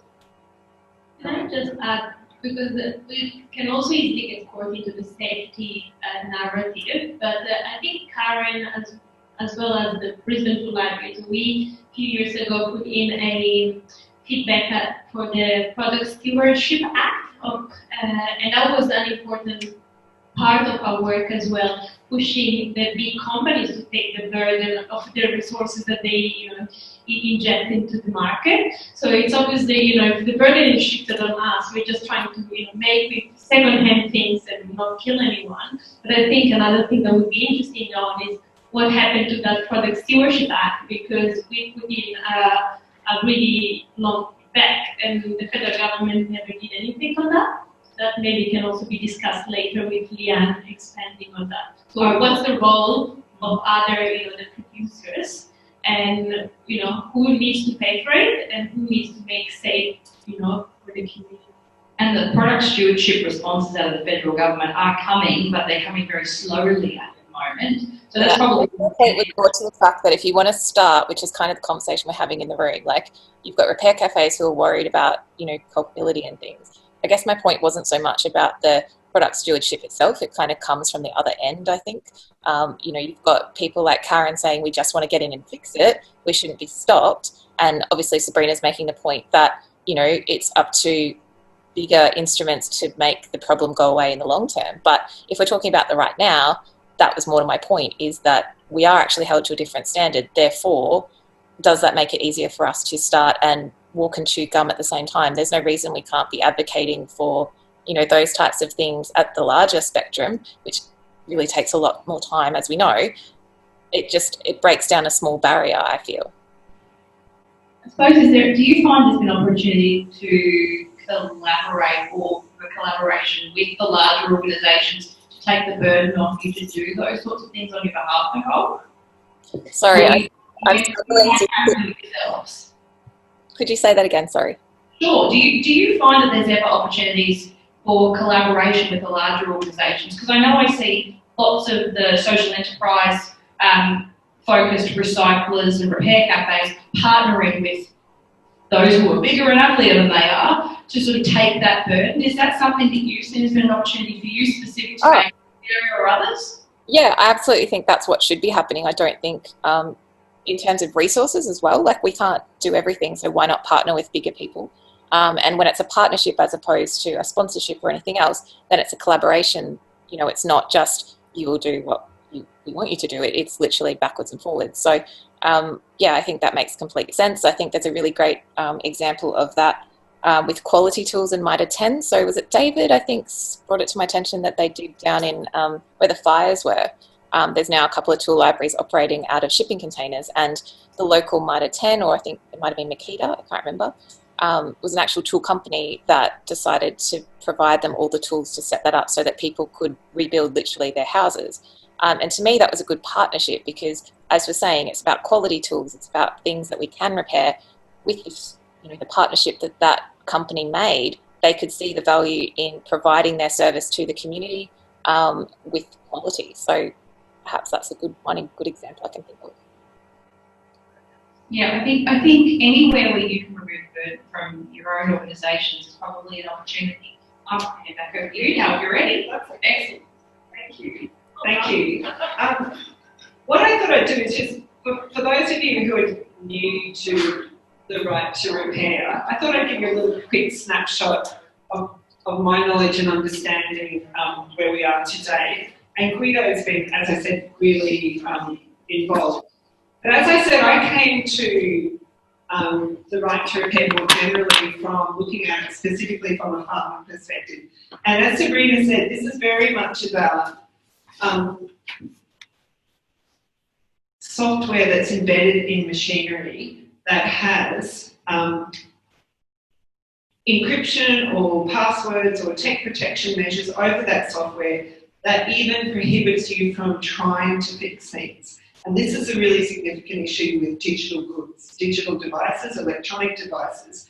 So it's a little bit different to fixing a bicycle, it's a little bit different to fixing clothing. But what we're talking about, and Guido very rightly points out, this is a really difficult area for repair cafes, is how do you even fix one of these new toasters or kettles that you can't even work out what's broken because it's basically electronic code and you can't diagnose it. It's like your car. If you've got a car, a smart car, it's got all these bells and whistles on it. When something's whistling too much, I want to turn it off. I can't take it to a mechanic. I have to go back to the manufacturer because they've got this diagnostic computer code that can actually enter the system to diagnose which sensor is going off.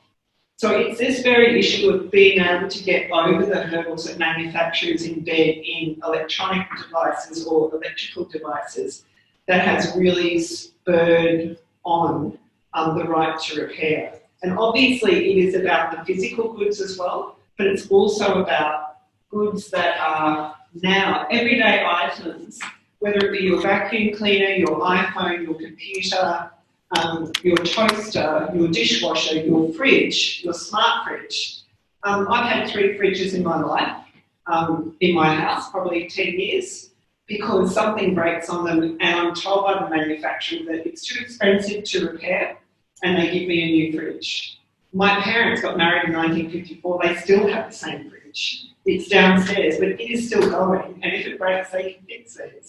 So there's this huge difference, and this is where the right to repair really comes in. So I'm just going to Sabrina talked about February. So early February this year, pre-COVID, we were very fortunate enough, again, to receive some funding to hold a public event on Wednesday, the 5th of February.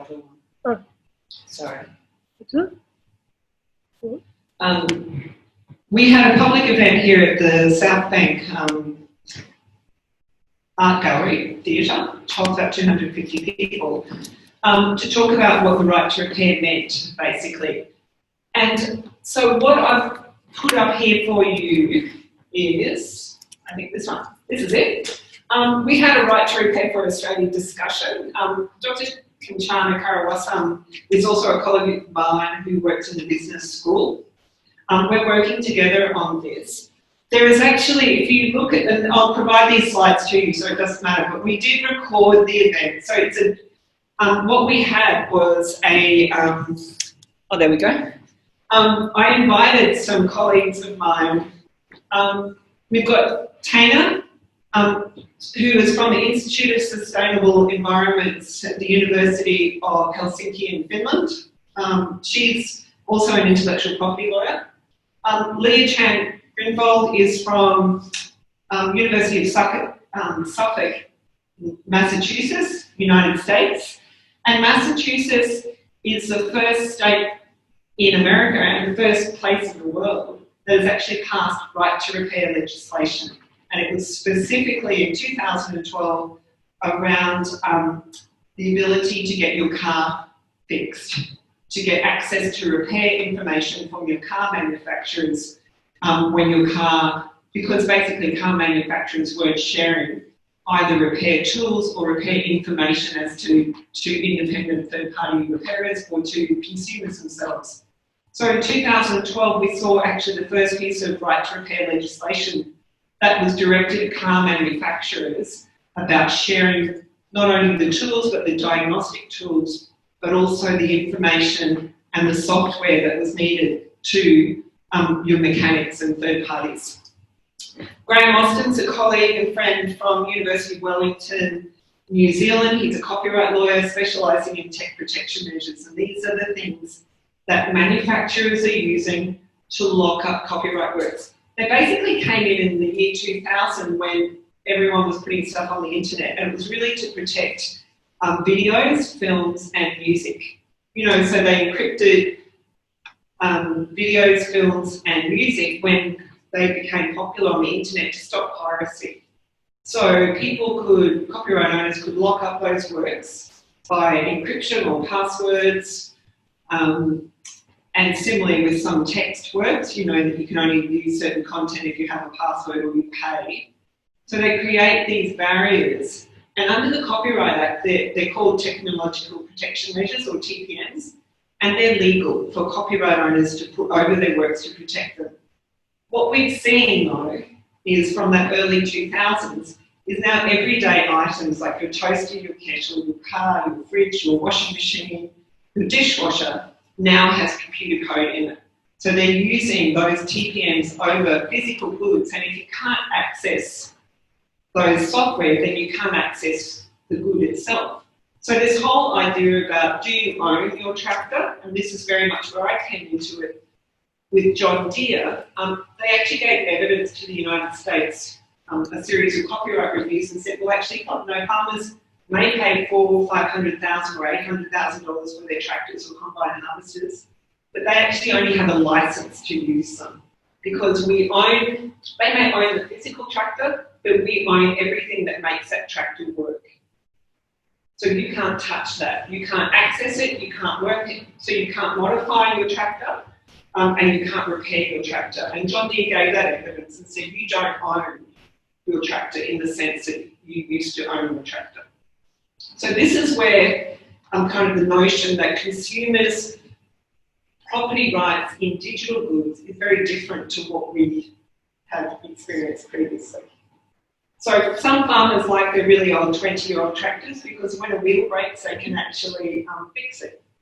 In a new tractor, they can't even work out what it is that's broken. They'll have to get a John Deere authorised repairer out to their property. And in Australia, we know we've got some of the most remote farms and farming people in the world.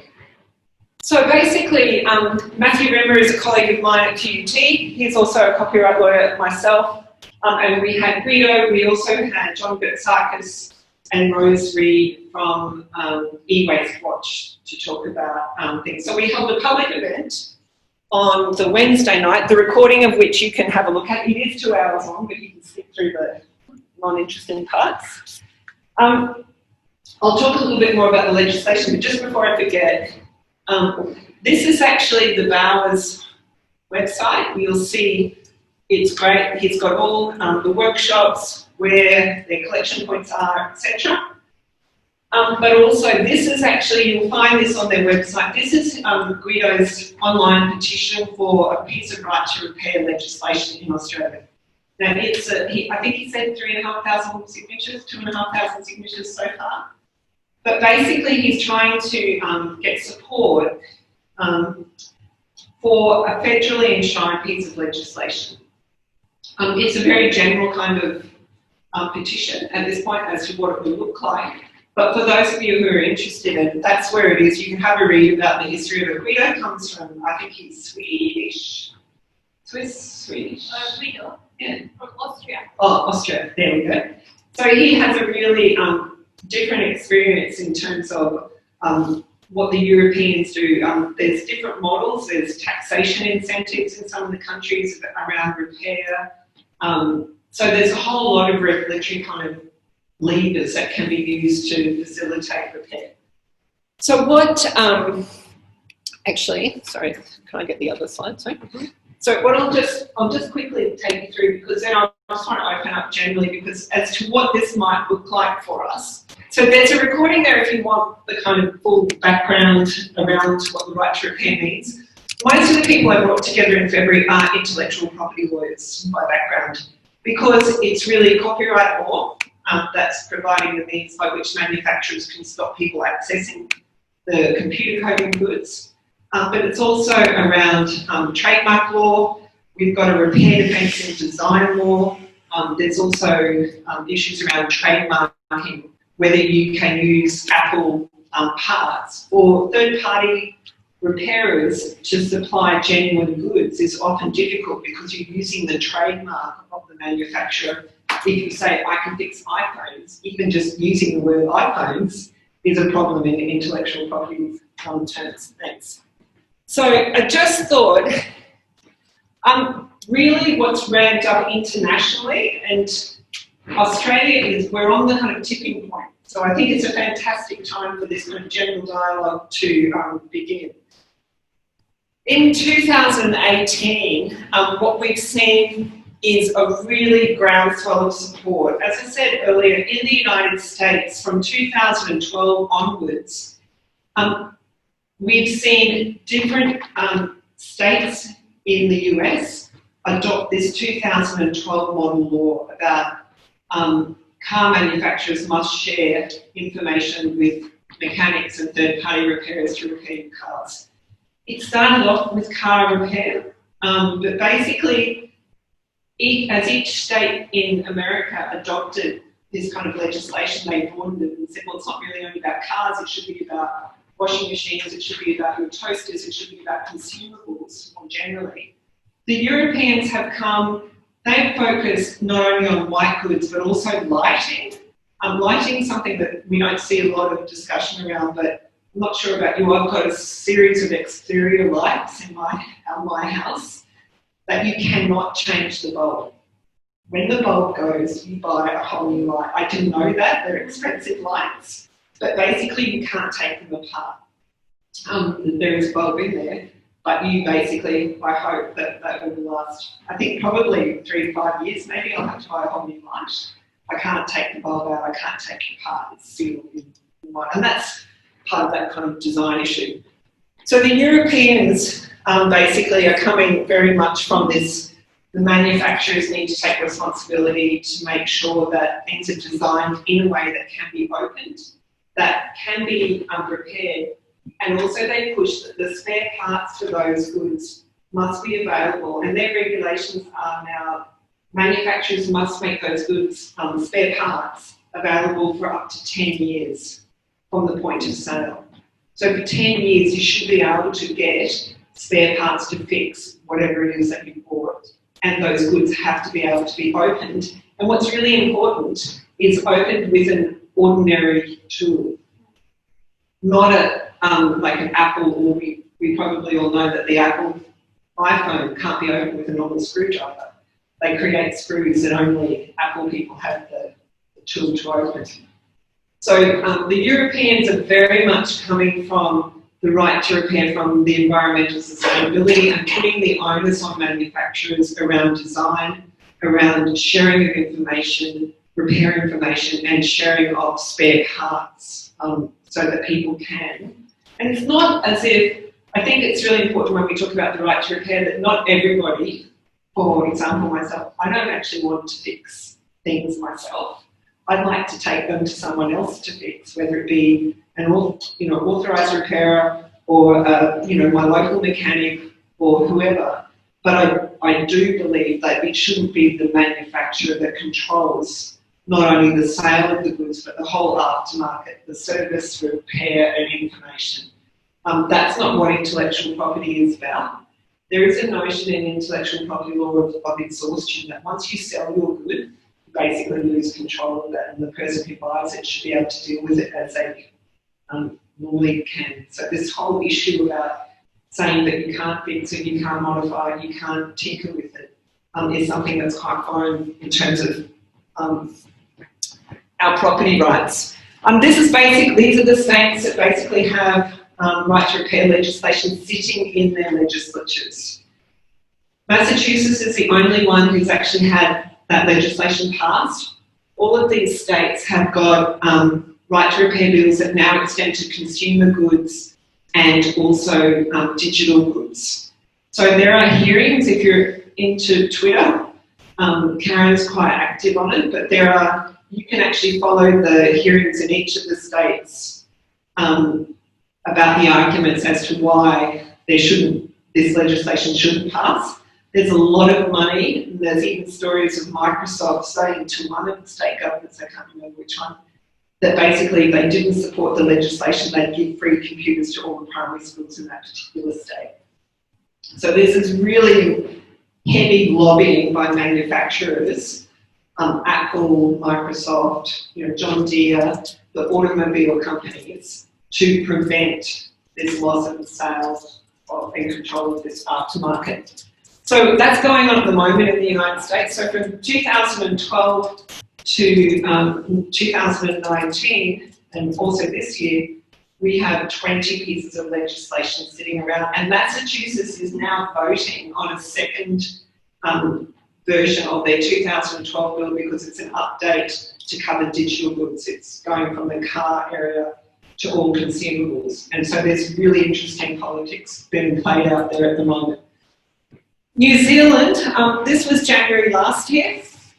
It's fantastic. We had a meeting of all our state ministers of consumer affairs, got together with their New Zealand counterparts and met in New Zealand. And New Zealand, this is Chris Farfoy, their Commerce Minister, who basically said, lots is happening in the United States, lots happening in the EU. New Zealand really needs to be watching because we really need to do something as well. So there were kind of signals at the beginning of last year that bringing consumer longer lasting products and reducing costs by enabling an aftermarket for repairs would benefit many New Zealanders, and the effect on the environment is another positive. So we've got movements in New Zealand, and Graham, who's based at the University of Wellington and also the University of Melbourne, I know that there's just been a report released. If you're interested in any of this, I'm happy to just email me, I'll give you any information you want. But there's a really good report done by one of their waste organisations about why they need a right to repair in New Zealand, and that's only just come out. In Australia, we know look at, the fantastic presence that we have here, tool libraries, share sheds, world's biggest garage, repair cafes, everyone's doing work. And the reuse, recycle, repair community is growing all of the time. So there's been a lot of media. There was a great ABC landline program shown a couple of months ago about the right to repair in agriculture. If you can have a look at that. You can look at that on iView. But there's been a lot of, the ABC have been really, there's a lot of ABC reporting, and I'm happy to share those stories with you as well.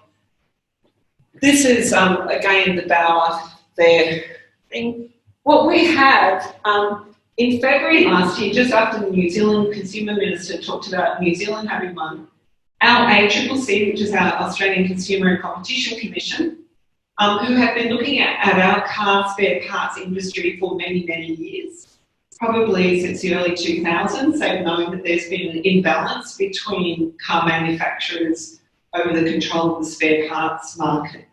We all know you get a plastic hubcap for your car, how expensive they can be because you can only get them, your particular one from your car manufacturer, and you can't get a cheap one from Walmart to put on, for example. And that does involve design law, which is a form of intellectual property. But basically, Rod Sims in the ACCC for the last couple of years has been speaking. There's a really strong organisation called the AAAA, the Australian Automobile Aftermarket Association, and they're a very strong lobby group for opening up the car spare parts repair market. The ACCC recommended to the federal government, which is the Treasurer, Michael Sukkar, that we have a mandatory code for the sharing of motor vehicle service and repair information. And the federal government at the moment is drafting that legislation, and I know that the AAAA are working closely with that. This will be our first right to repair kind of legislation in Australia when it comes out. This is about manufacturers making spare parts available, manufacturers sharing diagnostic tools so that you can diagnose a problem in a vehicle, and that information can be shared with third parties, accredited third parties. So we're not saying anyone can fix a car, but we're saying, qualified mechanics will be able to get the access to the tools and the information and parts to repair motor vehicles, so the consumer has a choice. So this similarly is very much a consumer right. Matthew Rimmer, my colleague across the river at QT, has done a really good submission. You can find all of these things I can provide. I've written a little bit on the farmers need a right to repair. We can talk about that all day.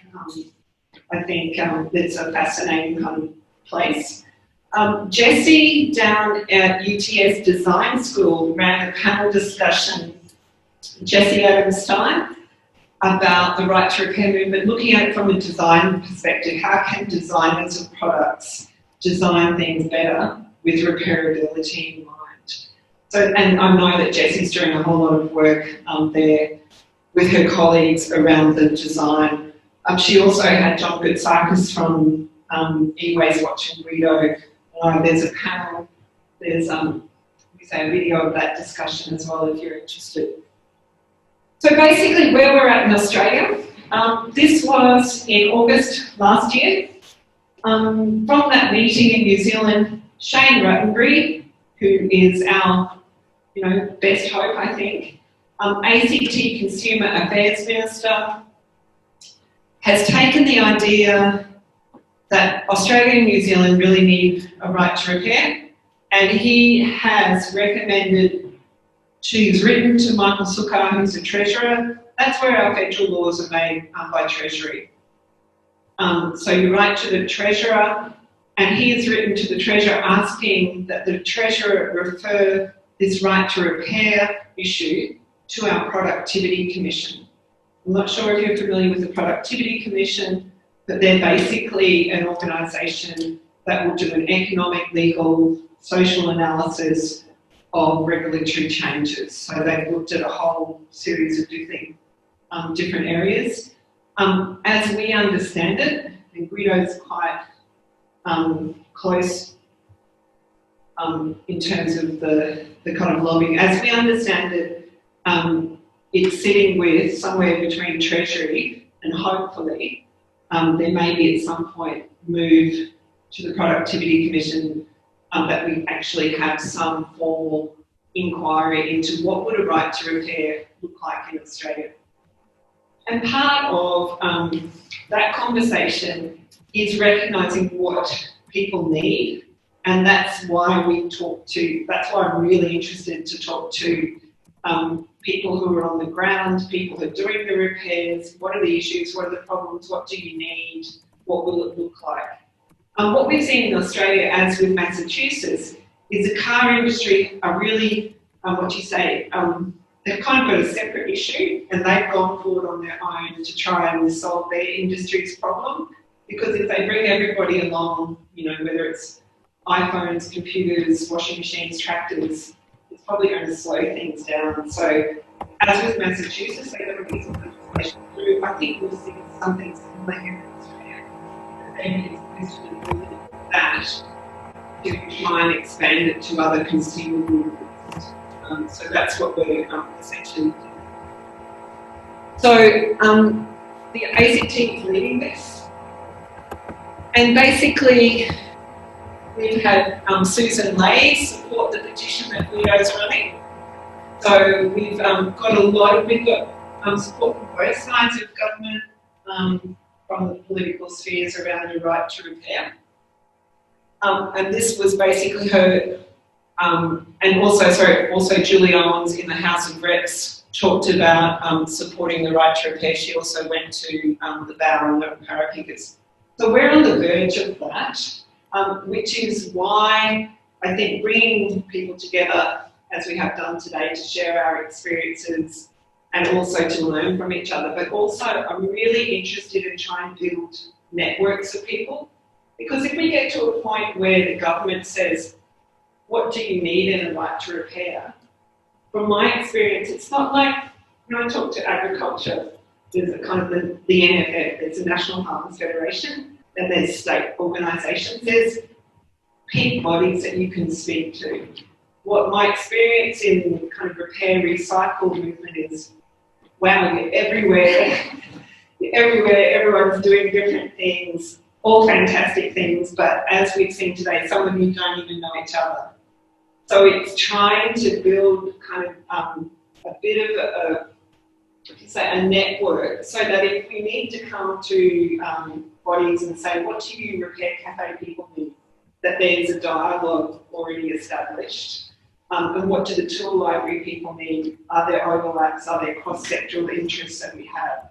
So this is something I've spoken to Guido and Karen and people in other states, that we're trying to build up a bit of momentum from the ground up, so that we can tap into, if the government says we're going to start looking at a right to repair, I can write stuff, from an academic perspective of what it should look like, but it's really important. And grassroots stories are really influential in policy making. So I think part of this is that I hope you're okay, we all shared your emails, that you keep in contact with each other, that you keep in contact, certainly email me for anything, any questions, any ideas. As I said, this is a research program for me, so I've been taking notes about testing and tagging, about the difference of electrical kind of requirements in each of the states, about how we work out insurance. And I want the name from Nicole, Jackie, we all want your insurance broker's name, so that we can all use it. But there's information sharing that I think, that we can get out of today. And hopefully, I don't think you need a formal structure. And we've talked about, I'm not sure if you're familiar, I'm not a big Facebook user, but there is an organisation in Australia, it's called Repair and Share Australia. It's basically a Facebook group, but it seems to be a place where a lot of repair and share information is being shared. So I know that, for example, in the UK, there was a letter written to the Insurance Council on behalf of all the share and repair people about what can we do as a group around insurance for these organisations, volunteer organisations. That's a Facebook group, so there isn't kind of any other peak body that I'm aware of. There's lots of waste institutes and bodies. But I think at the moment, there's a lot of presence on social media through Instagram. A lot of the repair cafes have Instagram feeds. I'm following those internationally as well. But the Repair and Share is something, there's a group in the UK as well. But the tool library is what Sabrina just did recently with the 4 international, Brisbane and the 3 other international tool libraries. Fantastic. There's a recording available. There's so much good work going. It's just a question of how we disseminate that, how we all get on board and keep in touch. That, I'm kind of trying to, I'm happy to be a conduit in some way, but, obviously, I'm not really a Facebook person.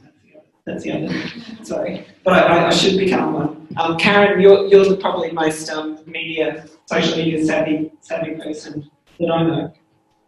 So really, this point in time was to open up and generally for discussion ideas of where we go from here. My idea for today was to get a handful of people in the room so we can start a conversation. My aim is to do more of these, to try and connect. In a different world, before COVID, after COVID, normally we try and provide funding to hold a bigger event to bring everybody in. But obviously the restrictions we have. Zoom is effective, but not as effective as networking that we all know is that we can do face to face.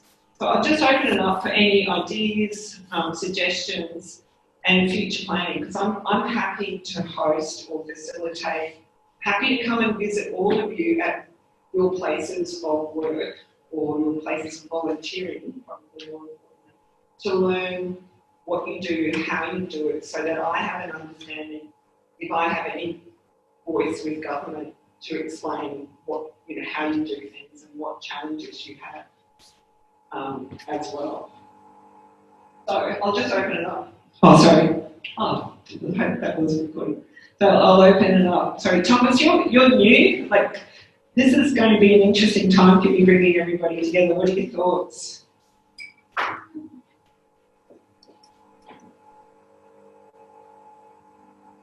It's exciting. Also very aware. So talk about the positive organisations with self-care and being aware myself of what I can give without having to sacrifice my life, but I have a life outside here. So very honest with my people, with what I can give, ask them what they can give. So I've seen so many organisations where 3 people do 95% of the work, and then just some other people around just do a little bit. So it's I'm very aware of community organisations, and so a bit of trepidation myself moving that forward into this project moving forward. Because that's not really sustainable also for me, or anyone in my team. That's not sustainable. Give workers the needs enormous. We need out there, it's just running. It's just enormous. So that's something. Another big thing I think was important for me here is waste is important. There's also community in there. It's not just, there's a reason why I'm doing this, there's a goal. I think the idea of creating community around it, that's probably the other big focus there. For me, it's not just achieving my goal here of having a repair cafe. Yeah, who knows in my way through there. So I'm going to try to be very aware of going through the process and taking the time the process needs, because without being a community around it, it's also a bit of a focus. So there's 2 big things. That's great. Thank you. Sorry, anyone else? Sorry, I'm not hogging the microphone. I just want to say, I probably don't need I just want to say, probably just for the recording. Sorry. I just want to say to Thomas that I think that that's what becomes the impetus in a way. So it's kind of circular. So you have the idea of what Repair Cafe, you get a bit disheartened because years and people might, we're doing work or blah, blah, blah, and you kind of, but what gives you the spark is the community. So that's what gives me the kick, is when I look across the room and I see a grey hair and a black head, black hair, like a boy, we had a boy who came in, 13, his little shirt pocket fell off and he's sitting with Anne, who's, he has to guess, at 60, and they're chatting and smiling and talking, and she's showing him how she's fixing it, and she's showing him how to sew it with a needle and thread if he doesn't have a sewing machine. And that then kick-starts the next round. So Anne loved it because, she got to chat with her kid and, so then the end, that's the word. Thank you, I was just looking for that word, it's the energy. And so that then gives you a bit more energy to keep going even though it's not your passion. Yeah. So you get it back, and then that gives everybody else who's involved the energy to keep going along and to tell their friends, to share, post on Facebook. And like we had, it just came out of nowhere one day when I was talking to someone about it. I said that we fix more than things. We give people a value, and we know they do from their skill, but give them an outlet to show that they have value and that they are important members of our community, even though people are kind of passing them by because they've got skills that don't have values anymore. And I think that's such not a hidden, but it's so important because if you look at the funding structure behind the Ben Shed, a lot of their funding comes from the mental health area, and because of the good that it does for people to feel wanted, to feel needed, but also to share their skill base. And we're talking about older generations and younger generations connecting. So I think it's not only an environmental issue, but it's a social, societal issue around this inclusivity. And it's like those beautiful knitting, I've got an 89-year-old mother who would love to have kids, teach them how to knit and things like that. I just think those kind of community things, and that's what I think COVID has really actually highlighted, the importance of local, working within your local community, because no one can travel and because you've got that sense of worth, I think, going around. So I think that there's a whole lot that we can do. Sorry, Karen. Yes, I'd just like to make a comment about community repair events or community repair cafes, fix-it cafes, working with the MRFs, the transfer stations. I think it's a great fit that probably hasn't been explored enough, and that brings councils into it as well. I was wondering what people thought about that. The Men's Shed is a great model, I agree. However, in Victoria, there has been some difficulties trying to engage because the model is a little bit different, as Leanne says, it's more around mental health. So yeah, I really like that idea of repair cafes working with transfer stations and councils, and it's done over in Sweden. Many of you will know about Retuna, the recycled mall that is next to an actual transfer station in Sweden. So it's a huge building. And they just take stuff from the transfer station into this mall. It's a shopping centre, and IKEA is actually moving in with them. I think they may have already done so. That's possibly a model. Does anyone have any thoughts on that from the waste area or council area? Well, I might just I absolutely agree. I think there is a lot of opportunity for repair cafes, especially to partner with the MRFs and the transfer stations. So they're at the place where people are naturally going to drop off their goods, and at the same time, because a lot of transfer stations will offer effective workshop areas, but those workshop areas then have teams like the London people from Brisbane sitting over here, who have to actually invest their time as part of their roles to man those workshops. It's a real opportunity to get more community engagement into our waste management as a local government area if we're partnering rather than operating on our own. I also think there's a lot of opportunity to look at those commercial organisations that often run the tip shops or run the MRFs and things on behalf of councils. Obviously, Karen, you know where you are. Melton, their facility has got Outlook involved. You know, I'm partnering with Public Environmental, partnering with Resource Recovery Australia, who are running tip shops for other councils. I think there's a really good opportunity in that space. And I also wonder if there's opportunity around stewardship of that, voluntary stewardship, not accredited. But I'll talk about that later because it's probably a huge tangent. But I agree with you. I think it's a massive amount of opportunity to get community engagement through those council operating facilities. Yeah, very good point. And I'm glad you mentioned Melton and that you know about Outlook. Danny and I have had discussions. That was pre-COVID, and then it's all stopped. But Outlook is very interested. So yeah, just good. Good what you have said, and we hope that it goes forward. Touch base with me later. I've got a job with you at the moment. Sorry, touch base with you? With me, because I'm doing a job with them at the moment for the transfer station. Oh, in Melton, is that correct? Yes. Yeah, sorry, that's coming in and out here for me. So yes, I'll have to get your name again. I'm so sorry, and I will. That's great. Wonderful. I've emailed it to you. My name's Lacey. Lacey, yeah. Thanks, Lacey. Let's get in touch. I just wanted to add one little thing where Thomas, you were talking about that whole community aspect of repair cafes, which I think is the biggest key why I'm involved in the Environment Repair Cafe. It's all about building community.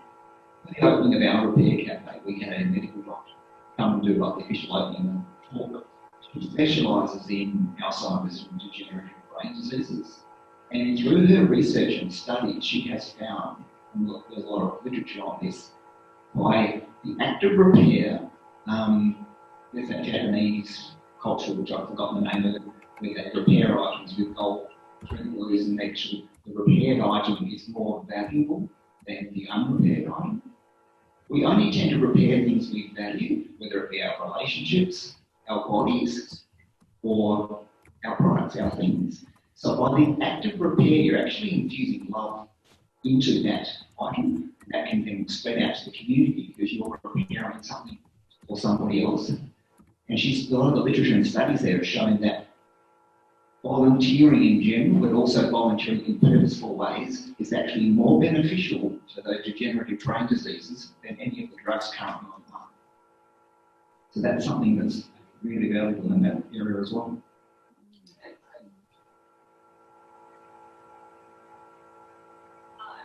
Thinking that the other thing that probably we should shift away from is that this thing is going to remain a volunteer-based organization, because here we have some that are employed, Reverse Garbage.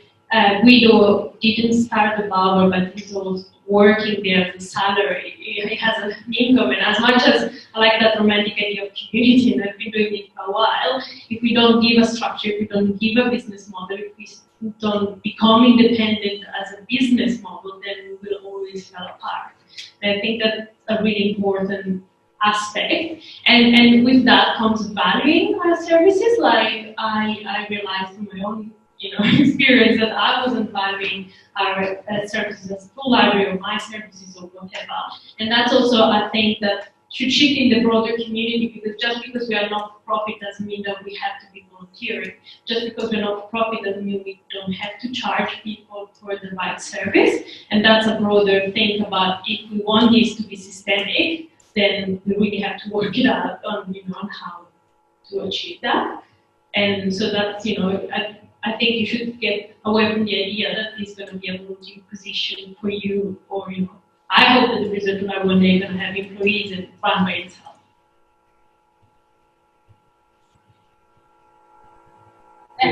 So just on the legislation point, we had Minister Lian Enoch coming in at July. We have been speaking with her, and it was interesting. So Minister, with Environment, Science and Art, she didn't even know that we can't repair electrical appliances. And that's, so what we do with our e-waste is that we send it to substation 33 in Logan, and it's interesting, as you were saying, you can't repair things, but you can open it up and make something out of it, which seems even more dangerous to me because you don't even know what you're creating with that. So, but it was interesting that at the state level there is that awareness, and that's where probably we fit in, at least to open up the conversation and lobby within all these different parts of the community. That's so true, and that's working at local, state level, local, state and federal level, because, and that's part of the myriad of laws that we have to negotiate. So there's so many dialogues that we need to have, and I really hope that the Productivity Commission gets this referral, because we'll be, I'll be in a position to tell them all of the laws that they need to be thinking about. It's not just that a lot of people think we need a piece of right to repair legislation. That won't fix things. We already have repair under consumer guarantee, our consumer guarantees under our ACL consumer laws. You have the ability, and we know that Apple was fined $9 million here in Australia for telling people that you can't take your iPhone to a third-party repairer. And that was a breach of our consumer law. So just when manufacturers say, and a lot of people, the AAA have done fantastic work on telling owners of vehicles. Everybody thinks if you buy a car and it's got a 5-year warranty, that for those 5 years you need to take it back to the manufacturer or your warranty won't be on it. That is not the case, and they've actually had a really good public education campaign around the fact that you can take it to your mechanic down the road and they can do the repairing and they can't void your warranty, because they're the legal rights that you have as consumers. So we have existing laws in place, so we need firstly to educate people around what their existing rights are, as well as reform those, as well as try and fit in this right to repair. It's not as simple. We need a piece of legislation that won't fix anything. That's right. No, and I think that if we get also to discuss the right to repair as a place that creates jobs for Queensland, that will probably stick to the largest narrative, because I'm aware that the demographic at all of these events comes out of privilege, of privilege of having already been retired or having already a house and things. I'm 28, and when I came to Australia, I didn't know anyone, so I had, I had to work out, how. And that's why our team is very strong, because we are very diverse. So I think we should not think about us, but how do we integrate the younger workforce into repairing? How can we skill the younger workforce? How can we activate those that don't have the privilege of owning already a house and having an income or passive or active income? And that's a big discussion that in Brisbane, diversity in the social enterprise sector is really a big issue. We advocate for it or hear about it, but there isn't actual diversity. That's true. And it's also starting in primary school, starting in kindergarten, and all the way through. There's so many different ways to approach it. Look, I don't want to leave it open and, just for the sake of it. I have shared the photo that we just took before with all of you. I hope that's okay. Please feel free to promote the event, to promote the fact that we actually managed to get a group of people together in this kind of crazy world that we are at the moment to talk about something that we're all passionate about. But you all have each other's emails now, so hopefully at the very least you'll be able to start conversations with each other. And you too, Karen, I know that you're very great at building up contacts and networks. But I think it's really important that we don't, just finish today, that this is the start of something that we can continue on.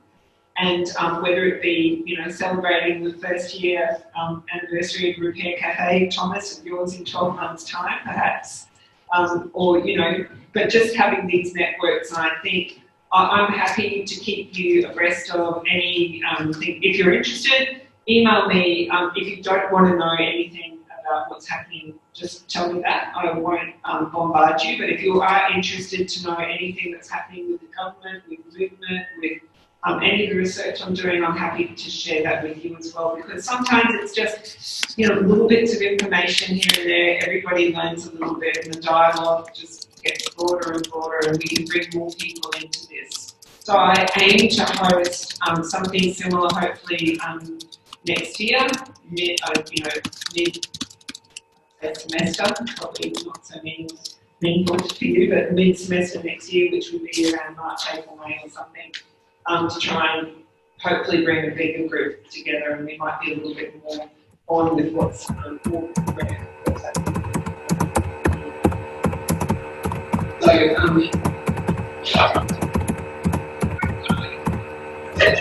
Karen, that's going to be a good message. There's also a link here, yes. I don't know exactly the name.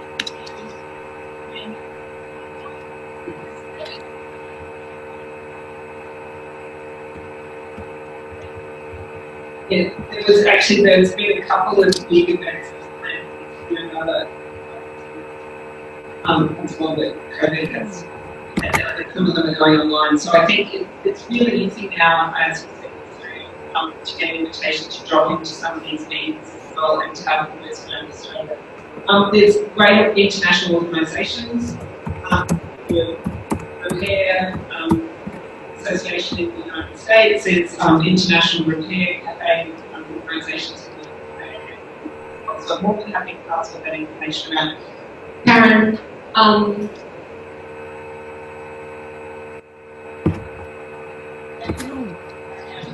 but that's okay. What we might do is I might actually formally thank you once again and thank this that whole time. I know other people were at conflicting times and had to come in and out, but I thank Leo and also Nicole for joining in, and you, Karen. It's good to see you again. I'll talk to you soon. Thank you.